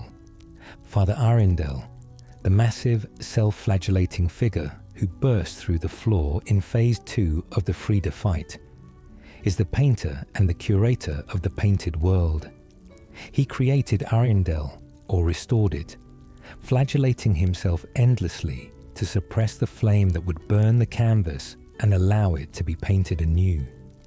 The bowl he carries, the massive vessel he fills with his own blood, echoes the shape of a Lord vessel, the artifact from the first game that channeled the power of Lord souls. In the fight, when Ariandel's bowl cracks and the flame inside it ignites, it is the world itself beginning to burn. His whole existence has been the act of holding that fire back, and the fight is the moment that discipline finally fails. Father Ariandel thinks she is Priscilla. One of the more unnerving readings of the Frida and Ariandel relationship is that Father Ariandel may genuinely believe Frida is Priscilla. He has been painting and repainting the painted world across such an enormous span of time that his memories of who belonged there have blurred. When he explodes into the arena at Frida's apparent death, his fury carries the quality of someone who watched the most beloved figure in their world be destroyed. The forlorn Corvian inhabitants of the painting confirm he has dedicated his existence to restoration. A man that old, that broken, looking at a tall, pale woman with a scythe, who arrived and claimed the mantle of protector. It is not difficult to imagine why the distinction between original and imitation might have been lost somewhere in the centuries. Sir Wilhelm came with her. Sir Wilhelm, the knight you fight at the midpoint of the painted world, followed Elfrida into the painting out of personal devotion. He was loyal to her before her renunciation, loyal enough to abandon everything she abandoned and follow her into exile in a dying canvas world. When you encounter him, he recognizes you immediately if you are Uria's Lord of Hollows. He can see the mark on you. He speaks in parenthetical asides, his public words and private thoughts running alongside each other in dialogue. A man managing his loyalty against contradictions he can see but cannot resolve. He fights you because Frida needs him to, and because protecting the painting has become indistinguishable from protecting her. The painter in the tower. At the top of the painted world of Ariandel, locked in a tower by Frida herself, a young girl is working on a painting she cannot finish. She needs a specific color, one like the dark soul, like ash, and she does not have it. She is waiting for someone to bring it to her. Frida and Ariandel locked her away to prevent her from completing the work, because a finished painting means burning the old canvas and starting fresh. The cycle that Frida refused to allow. The girl calls Gale her uncle. When you free her and the fire of the boss fight reaches the chapel below, she sees it through the window and said, "I'll wait until I can see it." The entire first DLC is the story of clearing the path so this one child can see the light she needs to begin. Gale was always going to find you. Slave Knight. Gale appears first in the Cathedral of the Deep, lying prostrate before a statue. When you speak to him, he recognizes the scent of ash on you, and his relief is unmistakable. He has been searching for someone like you for a long time. He carries a scrap of a painting, rotted at the edges, barely holding together. He uses it as a key to the painted world. He will not tell you much about why he is going there or what he is ultimately trying to do. The full shape of his purpose only becomes clear at the end of the second DLC, in the red-skied wasteland of the ringed city, when you find him crouching over the pygmy lords like a man who has already lost his mind but has not yet lost his mission. The Slave Knight's true purpose. Gale's title tells a specific story. Slave Knights were described as undead warriors used as fodder in the bleakest of battles, sent to fight in situations where loss was expected, where survival was not the point. Their bodies grew decrepit, their minds broke, and they were never relieved of duty even as they rotted into something barely human. Gale came from this order. He was made to be expendable, and yet he endured across an impossible span of time, carrying one purpose through the collapse of the entire world, outlasting every institution that created him. The Slave Knight, who was supposed to be fodder, became the last person standing at the end of the age, doing one last terrible thing for a girl who wanted to paint something gentle. The blood was dry. Gale's plan had been simple as long journeys go. The dark soul, carried in the blood of the pygmy lords, would be the pigment his painter needed. He followed every thread across the entire history of the world, arriving at the ringed city at the literal end of time, the place where Gwyn sealed the pygmy lords away at the dawn of the Age of Fire. And when he found them, the blood had dried. Centuries of isolation and the slow collapse of everything had desiccated what he needed until it was useless. He had come to the edge of existence and found nothing he could carry home. What he did next was the act of a man with nothing left except the mission, the boss who fights like the end of everything. Slave Knight Gale is widely considered the true final boss of the Dark Souls trilogy. His fight takes place in a different kind of ending. Not the ending of a game, but the ending of the world itself. The far future where everything has collapsed into red dust and the last traces of civilization are being consumed. He fights with the desperation of something that understands this. His crossbow, his greatsword, his cape, all worn and broken and overdone. A weapon set that says this man has been fighting across distances and years that would unmake any ordinary person. The fight is celebrated as one of the finest in the series because it earns every second of its difficulty. There is nothing arbitrary in it. Every attack is legible. Every phase is an escalation that makes emotional sense.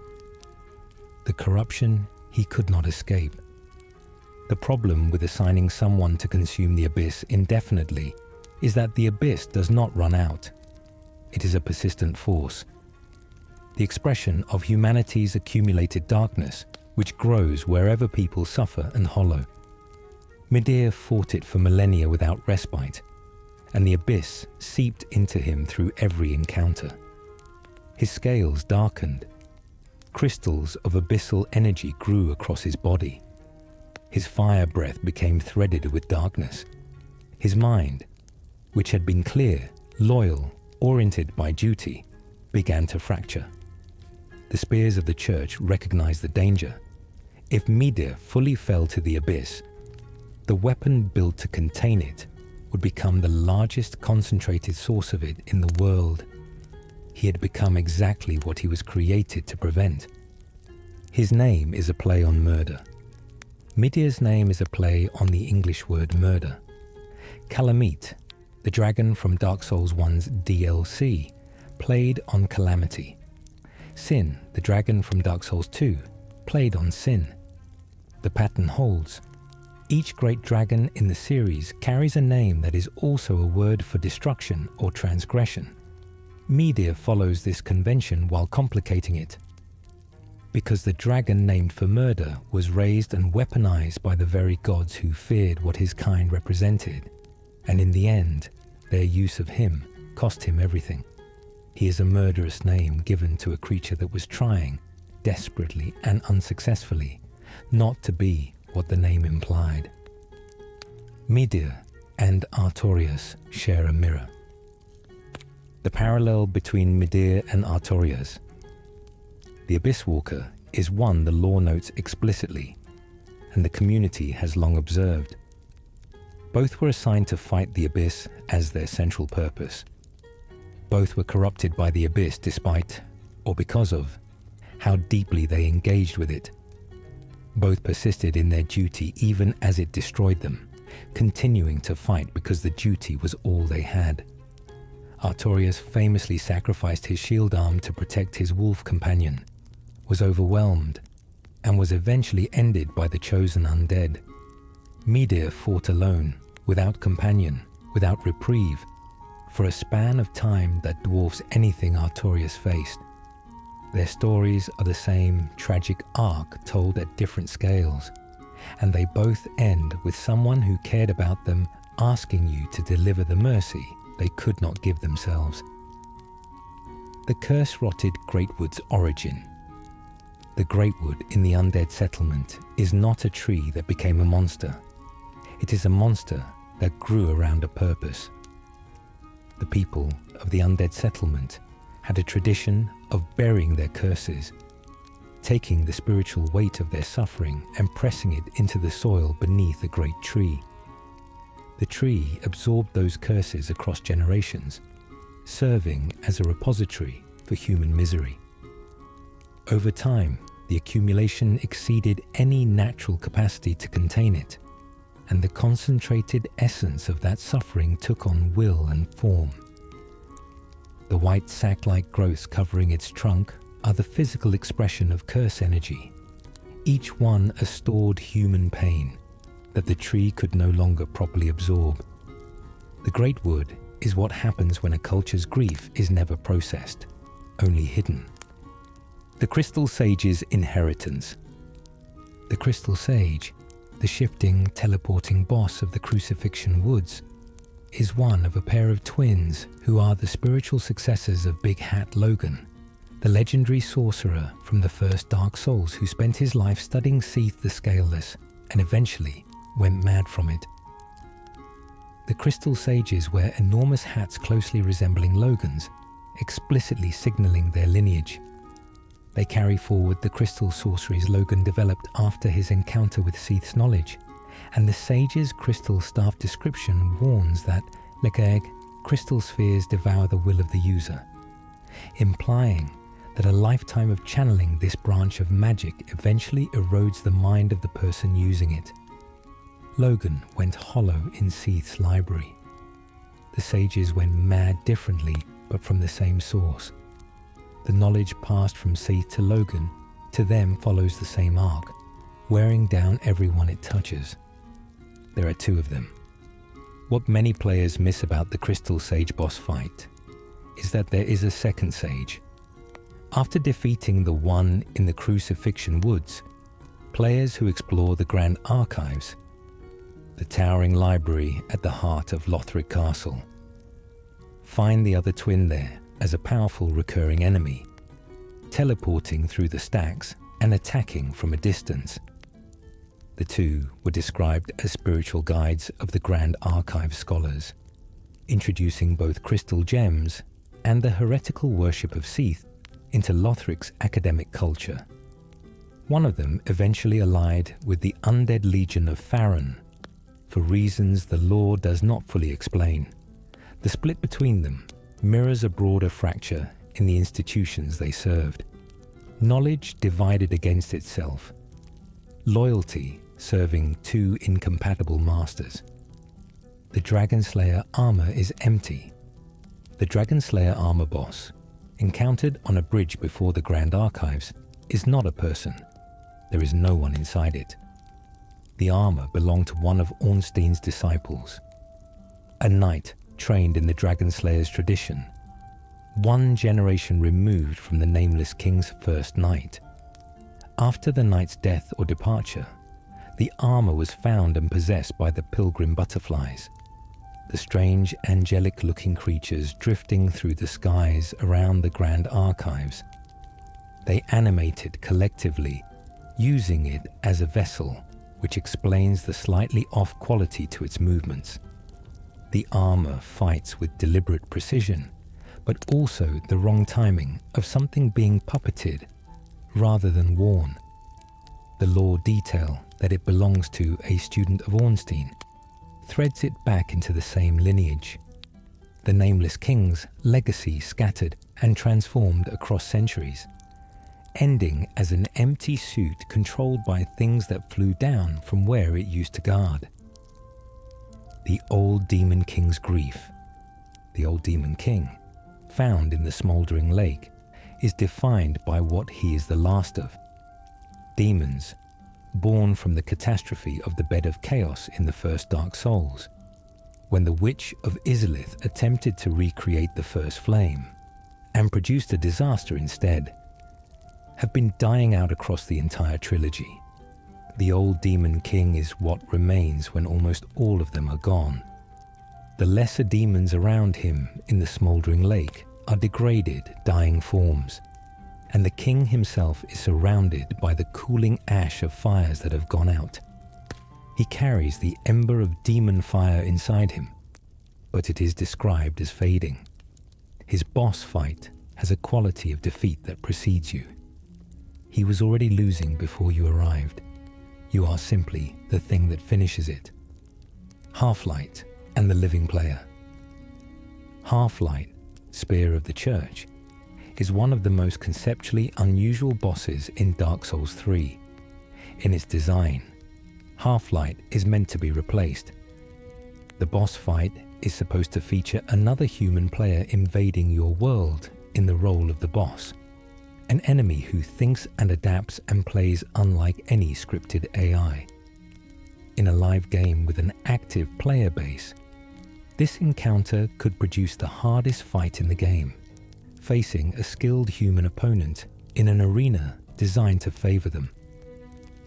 As the game's population thinned over the years and fewer players were available to fill the role, Half-Light the NPC became the default experience, a boss fight that carries the ghost of its own best version in the absence of a community large enough to fulfill it. It is unintentionally a boss about the cost of time. The Demon Prince was Lorien's target, the demon in pain and demon from below, who merge into the Demon Prince in the Ringed City DLC, are described as the last demons, the final remnants of a species. Their merger is a last act of survival. Two dying creatures combining what little fire they have left into something larger. Lorien's greatsword, which burns with permanent demon fire from the Demon Prince he killed long before the events of the game, suggests that either this Demon Prince is a different individual from the one Lorien faced, or that the creature's fire has been passed forward, burning in the blade of the prince who ended it. The last fire of the demons keeps burning in a weapon wielded by a man who can barely lift it. The species disappears, but the flame they carried continues in the hands of those who ended them. The Gravetender's Wolf, the Champion's Gravetender and Gravetender Great Wolf, the optional boss of Ashes of Ariandel, stand watch over an unmarked grave in the snowfields of the Painted World. The Great Wolf is described as a champion in its own right, a beast of significant age and power defending something it was assigned to protect long ago. The grave it guards is never identified by the game. The mystery of what lies beneath it, what person or thing warranted this specific, ancient, devoted guardian in a dying painted world, is one of many questions the Painted World leaves open. The Gravetender himself is simply a man who took up the watch and kept it, in the cold, in the painting, without fanfare or recognition. The purest expression of duty the DLC contains. Ludleth knows something. Ludleth of Courland, the small, cryptic Lord of Cinder sitting on his throne in Firelink Shrine, is one of the most genuinely unsettling NPCs in the game once you understand what his guilt might mean. He linked the fire voluntarily and is now a charred, shriveled figure who remained behind when the other lords fled their thrones. He speaks carefully, never quite directly. When you bring the eyes of a firekeeper to the firekeeper, Ludleth warns you that the knowledge in them carries a price. He implies familiarity with that darkness in a way that suggests personal experience. Some lore readings connect Ludleth to the events of the untended graves, to decisions made in a dark age that preceded the game's present timeline, to the choice that condemned Gundir to his fate. He sits closest to the bonfire. He knows more than he says. He always has. The eyes were always forbidden.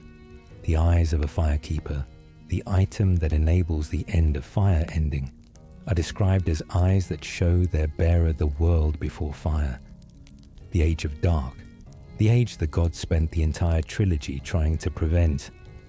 They were hidden in the dark fire-linked shrine of the untended graves, buried in that lightless duplicate of the starting area, as though someone wanted to ensure they could only be found by someone who had already penetrated deep enough into the game's history to deserve them.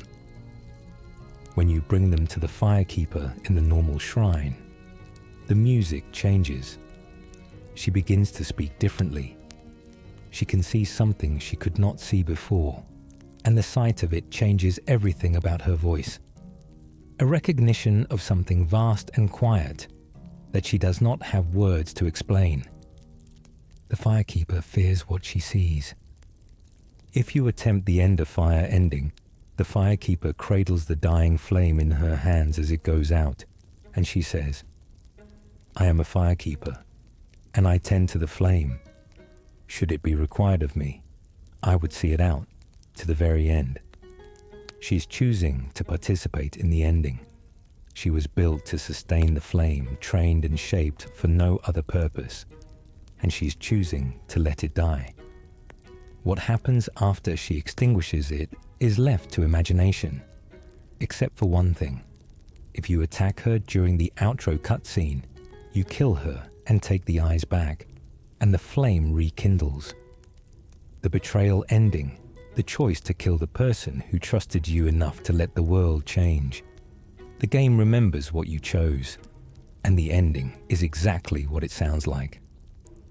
Hawkwood and the Dragons. Hawkwood the Deserter has a secondary quest line that concludes at Archdragon Peak. He has been studying the path of the dragon gesture, seeking something the Abyss Watchers never gave him.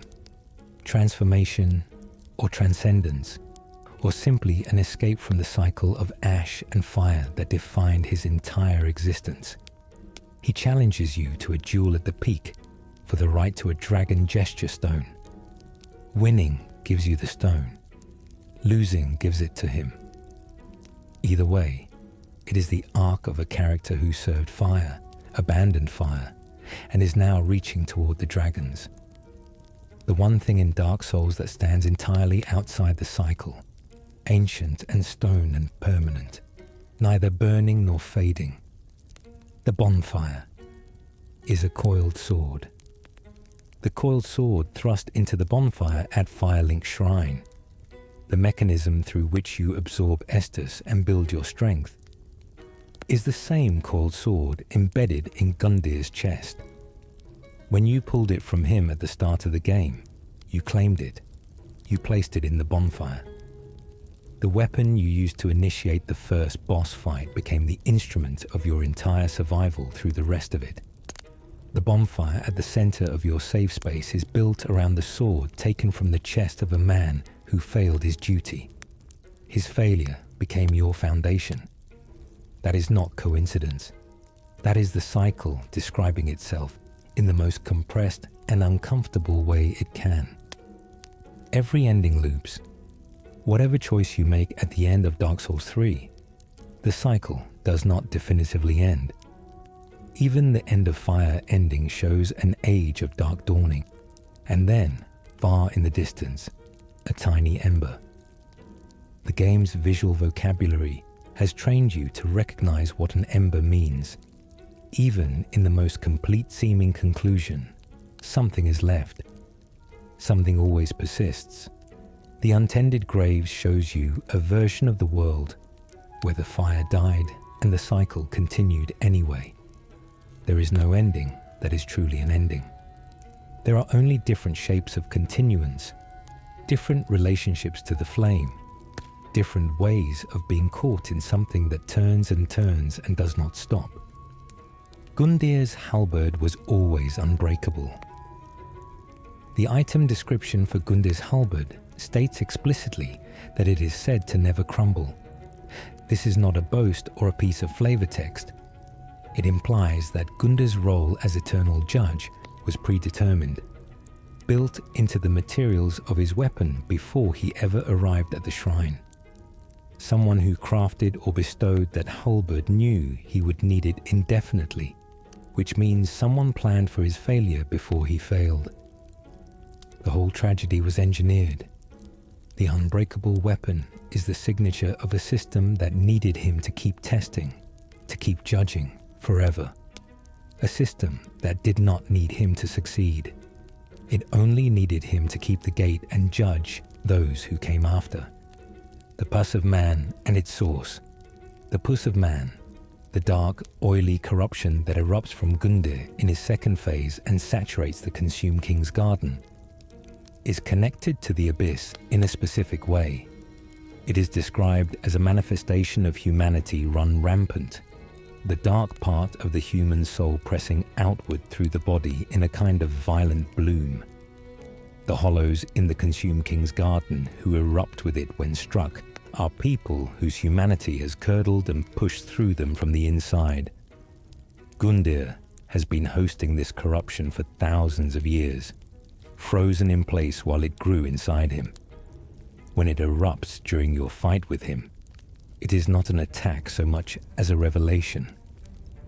The thing that has been living inside him all along, finally given room to express itself. Aldrich was carried to the fire.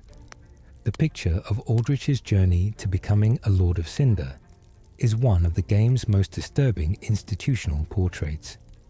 He did not walk to the first flame under his own power. By the time he was ready to link the fire, he had softened into sludge, a liquid mass of consumed flesh that could not walk, could not speak in any ordinary way, could barely be said to have a shape. The cathedral carried him. They transported this thing they had been feeding and sustaining and calling holy to the flame it would link, and they did it willingly, because they believed in what the act would accomplish. An institution that had been designed to process darkness carried the darkest thing they had ever housed to the most sacred fire in the world and put it in. The cathedral's crown reversal. The Archdeacon's set found on Royce after his death includes garments described as belonging to a member of the Way of White, the original clerical covenant devoted to light and healing. This detail reveals just how complete Royce's transformation was. He began his life as a cleric in the oldest and most orthodox tradition of Gwyn's faith. He ended it as the faithful guardian of a cannibal saint's empty coffin, having replaced white vestments with dark blue ones, having redirected his entire devotion from the light to the deep. His journey from Way of White cleric to deep bishop mirrors the cathedral's own journey. Institution and individual falling in perfect alignment, both ending in the exact opposite of what they were built to be. Yorm's subjects came for him. The corpse clutching a storm ruler in Yorm's throne room is not a mystery without context. Storm ruler blades are not common weapons. They were specifically designed to wound giants. The fact that someone found one, brought it to the profane capital, and died trying to use it against Yorm tells a story about the state of things after his return. His people, or someone acting on their behalf, knew he had returned wrong. They knew the sword that could bring him down. They gathered one and went to him, and they failed, died in the attempt, and the blade sat there in the corpse until Sigurd arrived to do what that anonymous warrior could not. The storm ruler in the throne room is not just an item.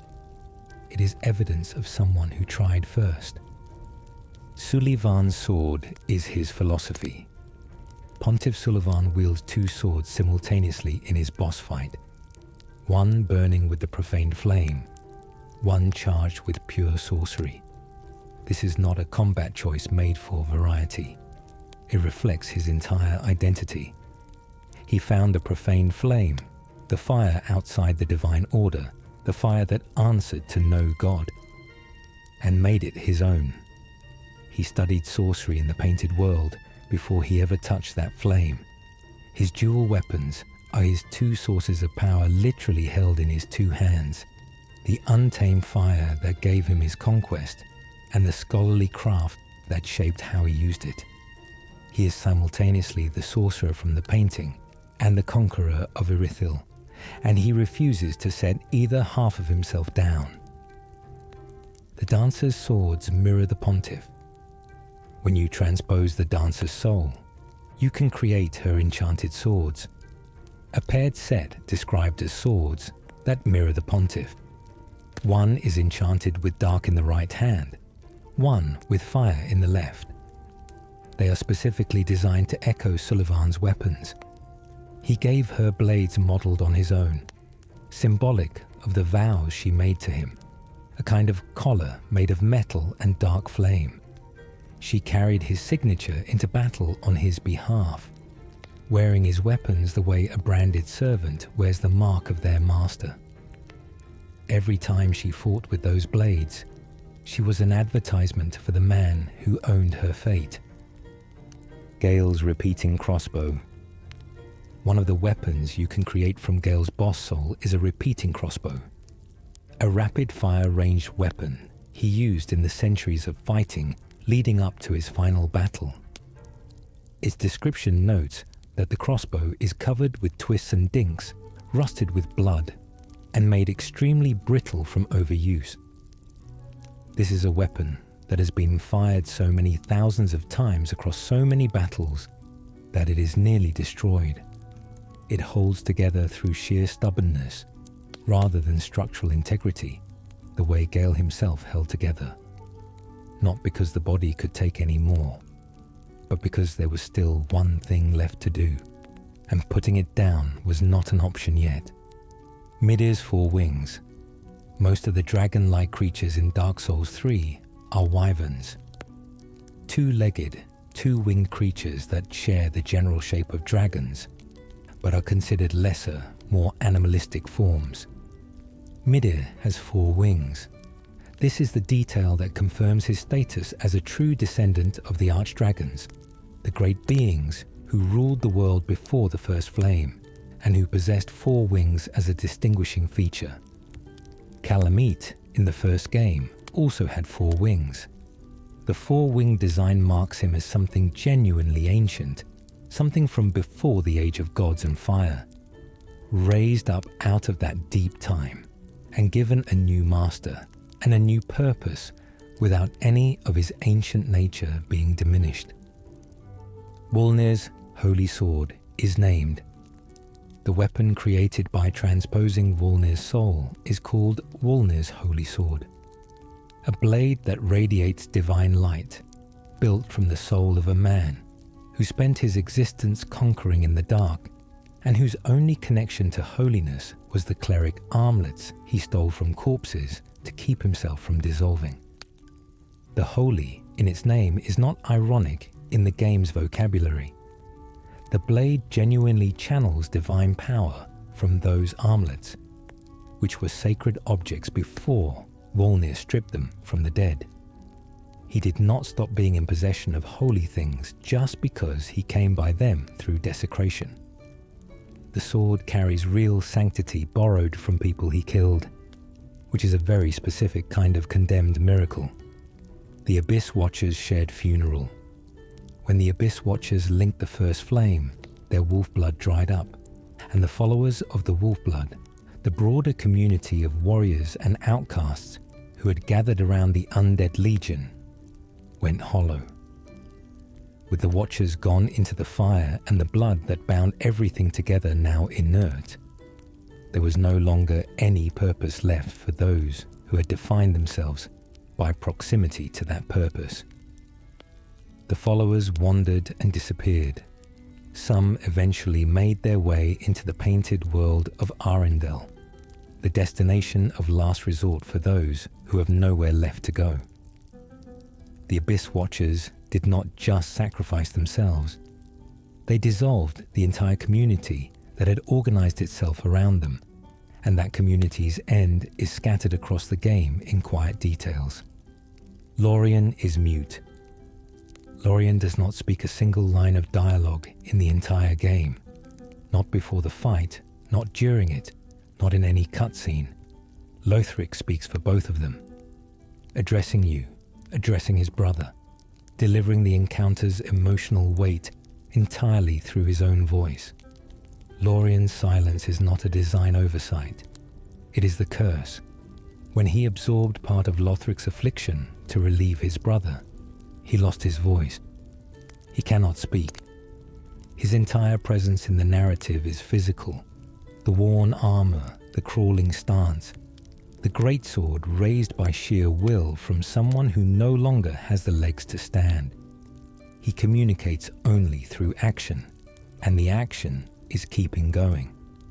Lothric's voice actor played Gwyndolin, the voice of Prince Lothric, the soft, tired, resigned voice that tells you the cycle should simply be allowed to end, was performed by Harry Lister Smith, who also voiced Dark Sun Gwyndolin in the original Dark Souls. Gwyndolin was the hidden child of Gwyn, who maintained Anna Londo's illusion alone, who lived in secret and was eventually devoured by Aldrich.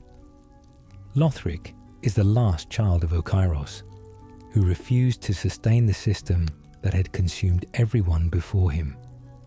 Both are hidden figures resisting what they were assigned to do.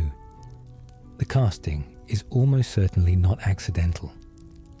The same voice connects two characters who both, in different ways and different games, chose refusal over the demand placed on them by a world that expected their sacrifice. The profane capital's origin. The profane capital, the ruined city presided over by Yhorm, takes its name from the profane flame burning at its center. The flame was considered profane, meaning impure or unholy, because it burned without divine sanction, without connection to the first flame or the gods who tended it. It simply burned without purpose, without order, consuming whatever it touched. This flame had been attracting desperate and ambitious figures to the capital long before Yhorm's time. The pyromancers, who eventually became the profane flame wielders, and ultimately Sullivan himself, who discovered it as a young sorcerer and carried its power out of the ruins into his conquest. The ruin was not a consequence of the flame. The flame was there first. The city grew up around something unholy and called itself a capital. Guinevere's disappearance. The Queen of Lothric, Okairos' consort, and the mother of the twin princes and Ocelotte, is widely identified by the community as Guinevere herself, the Princess of Sunlight from the original Dark Souls.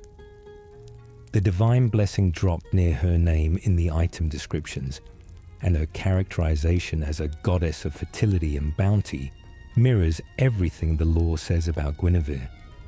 If that reading holds, it means the daughter of Gwyn eventually came to Lothric, bore a cursed prince, a mad dragon king, and a possibly murdered infant, and then vanished. The lore notes her absence simply. After giving birth to Ocelotte, her youngest, she quietly disappeared. No record of death, no explanation. She simply left, and where she went is one of many things the world of Dark Souls 3 chose not to answer. The Corvian Knights loved, frayed. In the painted world of Arendelle, a type of enemy called Corvian Knights attacks you throughout the settlement. Their lore description notes something unexpected. In their infatuation with Sister Frida, The Corvian knights swore to protect the painting from fire. They even turned on and executed members of their own kind, who sought to burn the world. These crow creatures, who have no formal connection to Frida's background or her Sable Church origins, formed a cult around her, the same way the inhabitants of the painted world had formed one around the memory of Priscilla. Elfrida assumed Priscilla's form, and people organized their devotion around the form without knowing it was borrowed. The Corvians enforced Frida's desire to let the world rot in stillness, becoming executioners for the sake of a role she was playing for their benefit. Okeros had assassins.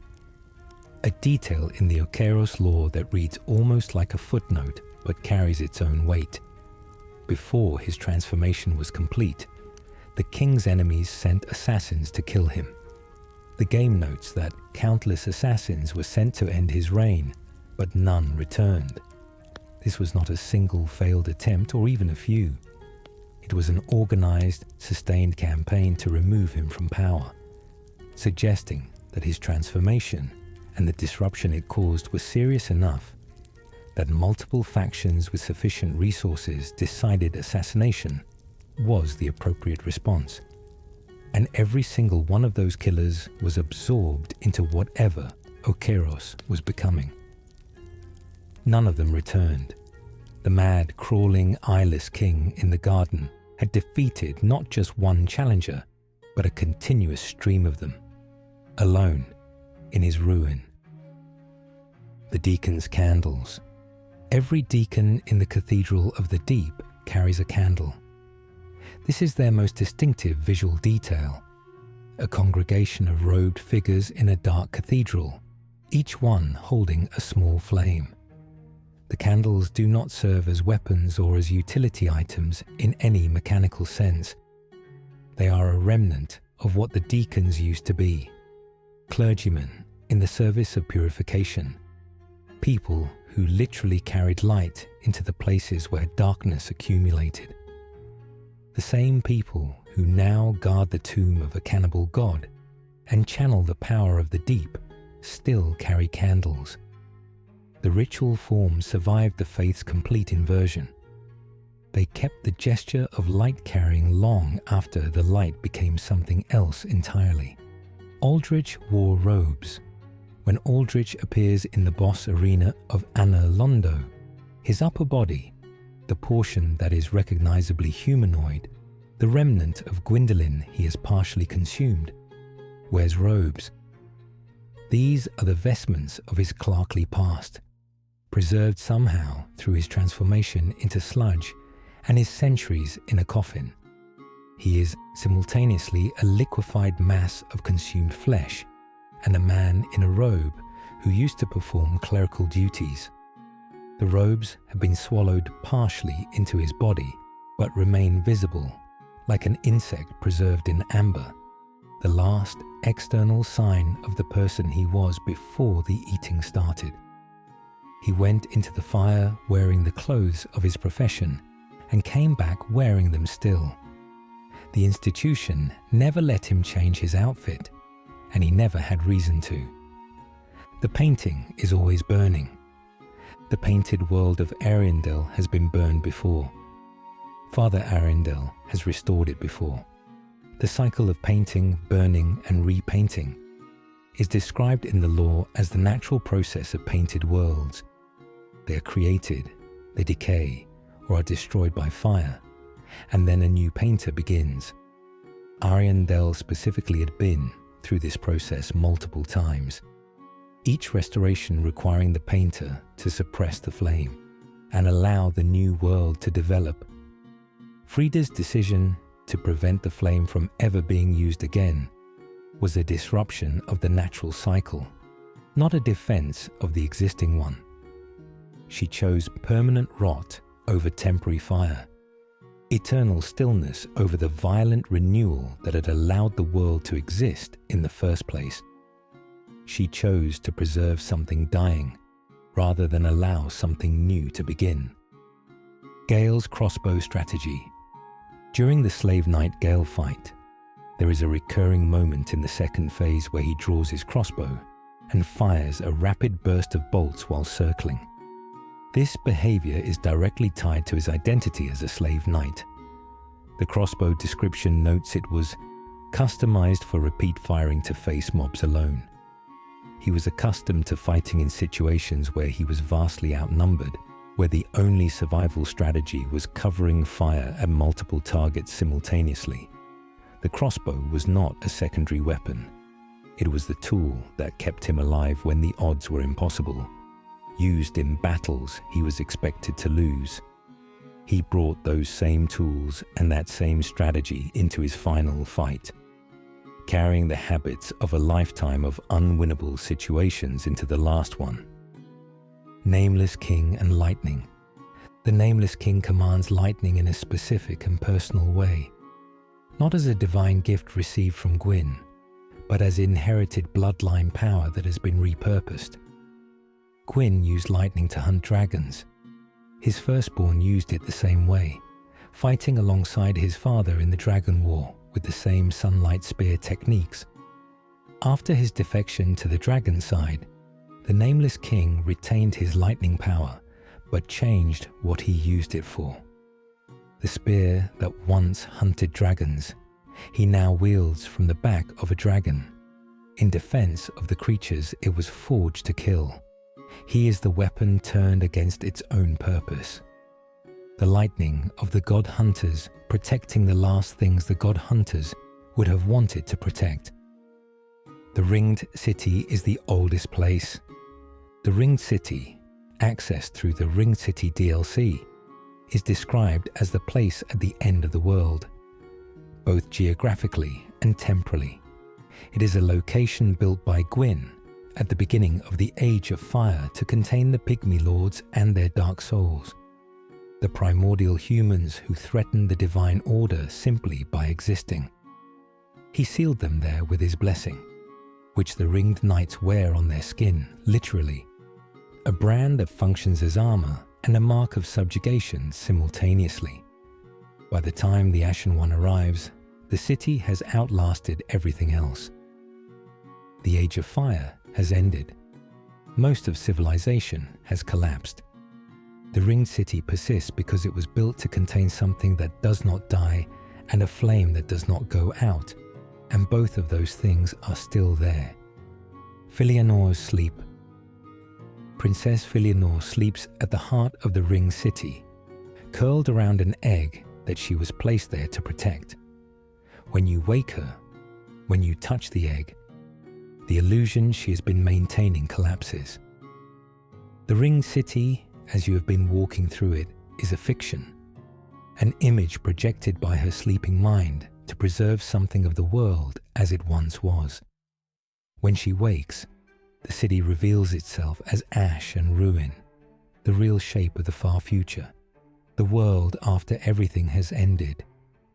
Filianora was placed there by Gwyn to sleep, to dream, to maintain the appearance of a city that no longer exists in the form you were shown. Waking her is the gentlest apocalypse the game offers. She simply opens her eyes and the dream ends. The Ringed Knights are branded, the Ringed Knights, the ancient, impossibly dangerous soldiers encountered in the Ringed City, wear their armor not over their bodies but fused into them. Gwyn's seal is burned into their skin, a brand that serves simultaneously as divine protection and as a visible mark of their status as the Pygmy Lords, servants and prisoners. The seal is described as Gwyn's blessing, a term that reveals the specific horror of the arrangement. The thing that burned into them was called a blessing. It was done to them in the name of something sacred. And the knights who received it have been fighting in it ever since, unable to remove it, unable to die in the ordinary way, still standing in the ruins of everything, branded with the grace of a god, who put them there and then left. Yorm's Great Shield was his choice. Yorm's Great Shield, the enormous shield he ultimately set aside in favor of his two-handed machete, is described in its lore as a shield he abandoned when he abandoned hope that protection was something he could still offer his people. He could not protect them from their own distrust of him. He could not protect them from the profaned flame. He could not protect them from what his own return from the first flame became. The shield represents a version of Yhorm that still believed he could stand between his subjects and harm. Putting it down was not an act of aggression. It was the acknowledgement that the thing he had been shielding them from had already arrived, and the only honest thing left was to stop pretending otherwise. Pontiff's beasts have rituals. When you perform a critical hit riposte on a Sullivan's beast, the monstrous former outrider knights prowling Irithyll, they raise their arms and lower their heads in a pose that reads unmistakably as either prayer or supplication. The community has long noted this. In the instant they are opened for a killing blow, they remember something. Whether it is the prayer form they used before the rings took everything, or a plea for the mercy they were denied when the rings were first placed on their fingers, the gesture is there. From Software animated it deliberately. The monster has a memory of being a person, and the memory surfaces at the worst possible moment. Archdragon Peak has a congregation. When you arrive at Archdragon Peak and ring the belfry that summons the Nameless King, you are surrounded by serpent men, the humanoid snake creatures from the original Dark Souls, who served Seath in the Duke's archives. They are gathered in numbers at the peak, clustered around stone dragon monuments, moving with a purposefulness that reads as devotion. They came here to serve the Nameless King, or to honor the dragons he allied with, or simply to be in the presence of the oldest power in the world. These creatures who served a dragon betrayer in the first game are gathered at a site dedicated to a god who chose the dragons over everything else. Whether they arrived after the Nameless King made his choice or have always been here is unclear, but the peak is unmistakably a place of reverence, and the attendance is ongoing, whether or not any player ever arrives to witness it. The Last Giant Connection. There are theories connecting Yhorm to the giants of Dark Souls 2, the enormous creatures that Vendrick's army fought and captured, whose souls became weapons, and whose losses became a defining tragedy of that game's lore. The visual design of Yhorm draws from the same conceptual family, and the community has long noted that Sigurd shares his voice actor with Sigmar of Katarina from the first game. Both voiced by Miles Richardson, both wearing the same armor, both uttering the same line when first met. Whether Sigurd is a descendant, a spiritual successor, or simply a deliberate callback to Sigmar, is never confirmed by the lore. What the games do confirm is that the pattern of giant rulers and the pattern of Katarina knights keep finding each other across the trilogy, and that the weight those knights carry, honoring impossible promises to impossible friends, runs through both of them equally. The Smouldering Lake was once more. The Smouldering Lake, the hidden underground area beneath the catacombs of Karthus, accessible by shooting down the rope bridge, was once Karthus itself, or a lower portion of it, claimed by the demons and their fire after the kingdom fell. The old demon king sits in the center of what was once a civilized place, presiding over the cooling embers of a species. The area connects to Irithyll through a locked door, suggesting that in its active state it was a thoroughfare between regions. Now it is just a lake of cooling demon fire with a dying king at its center. The geography traces the fall. What was once a road between places became a dead end occupied by the last remnant of something that used to fill it with heat. Dragonslayer Ornstein's true fate. Of all the unresolved mysteries in Dark Souls 3, One that haunts players across all 3 games is the true fate of Dragonslayer Ornstein. In the first game, you fight an illusion, or a remnant, or a power copy of him in Anna Londo. He leaves behind armor and a soul that can be transposed into his lightning spear. In Dark Souls 3, his armor and great spear appear near the Nameless King's arena at Archdragon Peak, suggesting he arrived there at some point. But there is no body, no corpse, no direct account of what happened. He may have died there fighting the Nameless King. He may have reconciled with the man he served first and simply set the weapons down. He may have gone on further and become something else. The game leaves the question open, and the silence around it carries its own kind of weight. Vort's mace has its own weight. Vort's great hammer, the enormous mace he carries and slams into the ground with ground-shaking force, is described in its item lore as a weapon fit for a guardian of the Pontiff's Gate. It is built for destruction at a bottleneck, for striking things that are trying to pass through a door. The weapon reflects his entire assigned purpose. Not a mobile weapon for a soldier in the field, but an architectural tool, a piece of the barrier itself given handles. He is less a knight than a door with opinions. Everything about his design is the Pontiff's philosophy applied to flesh and iron.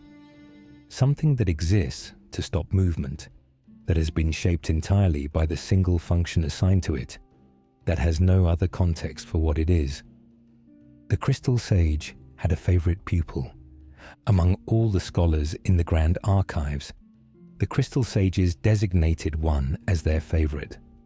Daughter of Crystal Creamhild, the black-robed mage encountered near the top of the Grand Archives, who fights alongside Lion Knight Albert.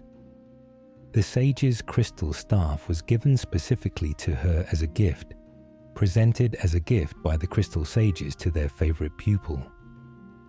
This small detail personalizes the otherwise abstract academic institution of the Grand Archives. The twin scholars, who served as spiritual guides to an entire institution of learning, had a preference, a favorite, someone they judged worthy of receiving their personal catalyst. Kriemhild carries the staff they gave her and guards the path to the twin princes with it. The beloved student turned to the same defense as her masters. Iudex Gundir's name in every language. The choice to give Gundir the Latin title Iudex, rather than the more obvious English judge, is deliberate and connects him to a specific tradition. Latin titles in Dark Souls typically signal either great antiquity or formal institutional function, the language of something that has been in place long enough to require its own ceremonial vocabulary. Gundir's role as gatekeeper and tester needed a name that felt like an office rather than a description, something carved into stone rather than spoken aloud. The Japanese version takes a different approach and simply says Ash Judge Gundir, which is functionally accurate, but loses the quality of permanence that the Latin carries. His title in English is the echo of a system old enough to have forgotten what language it started in. The dancer cannot be early, but she can. There is a shortcut that breaks the dancer of the Boreal Valley fight open entirely. Emma, the High Priestess of Lothric Castle, can be attacked and killed at any point after you first enter the castle, including immediately on arrival, long before you have gathered any of the Lords of Cinder. Killing her triggers the dancer boss fight ahead of schedule, at a point in the game where most players are drastically underleveled for it. This is one of Dark Souls 3's acknowledged sequence breaks, designed to offer an extreme challenge to players who seek it deliberately. The game does not lock the door. It trusts you to know you are choosing something brutal.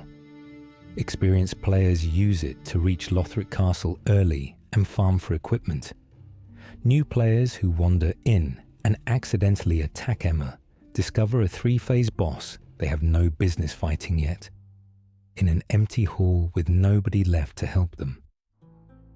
What the dark soul actually is, the dark soul, the thing Gale spent an existence hunting, the pigment the painter needed, is not just another powerful soul among many. In the original Dark Souls lore, the dark soul was found in the earliest moments of the world by the furtive pygmy, the one lord whose name is barely spoken, who used it to give rise to humanity. Every human being carries a fragment of it, the undead curse, the hollowing, the whole cycle of fire and dark that drives the entire trilogy. All of it traces back to this one primal soul being fragmented across all of humanity and then burning inside each person who carries it. When Gale consumed the pygmy lords and their dried blood, he was not just drinking from a reservoir, he was drinking from the original source of humanity itself. The dark soul is not a weapon or a resource. It is the reason every person in Dark Souls is capable of suffering.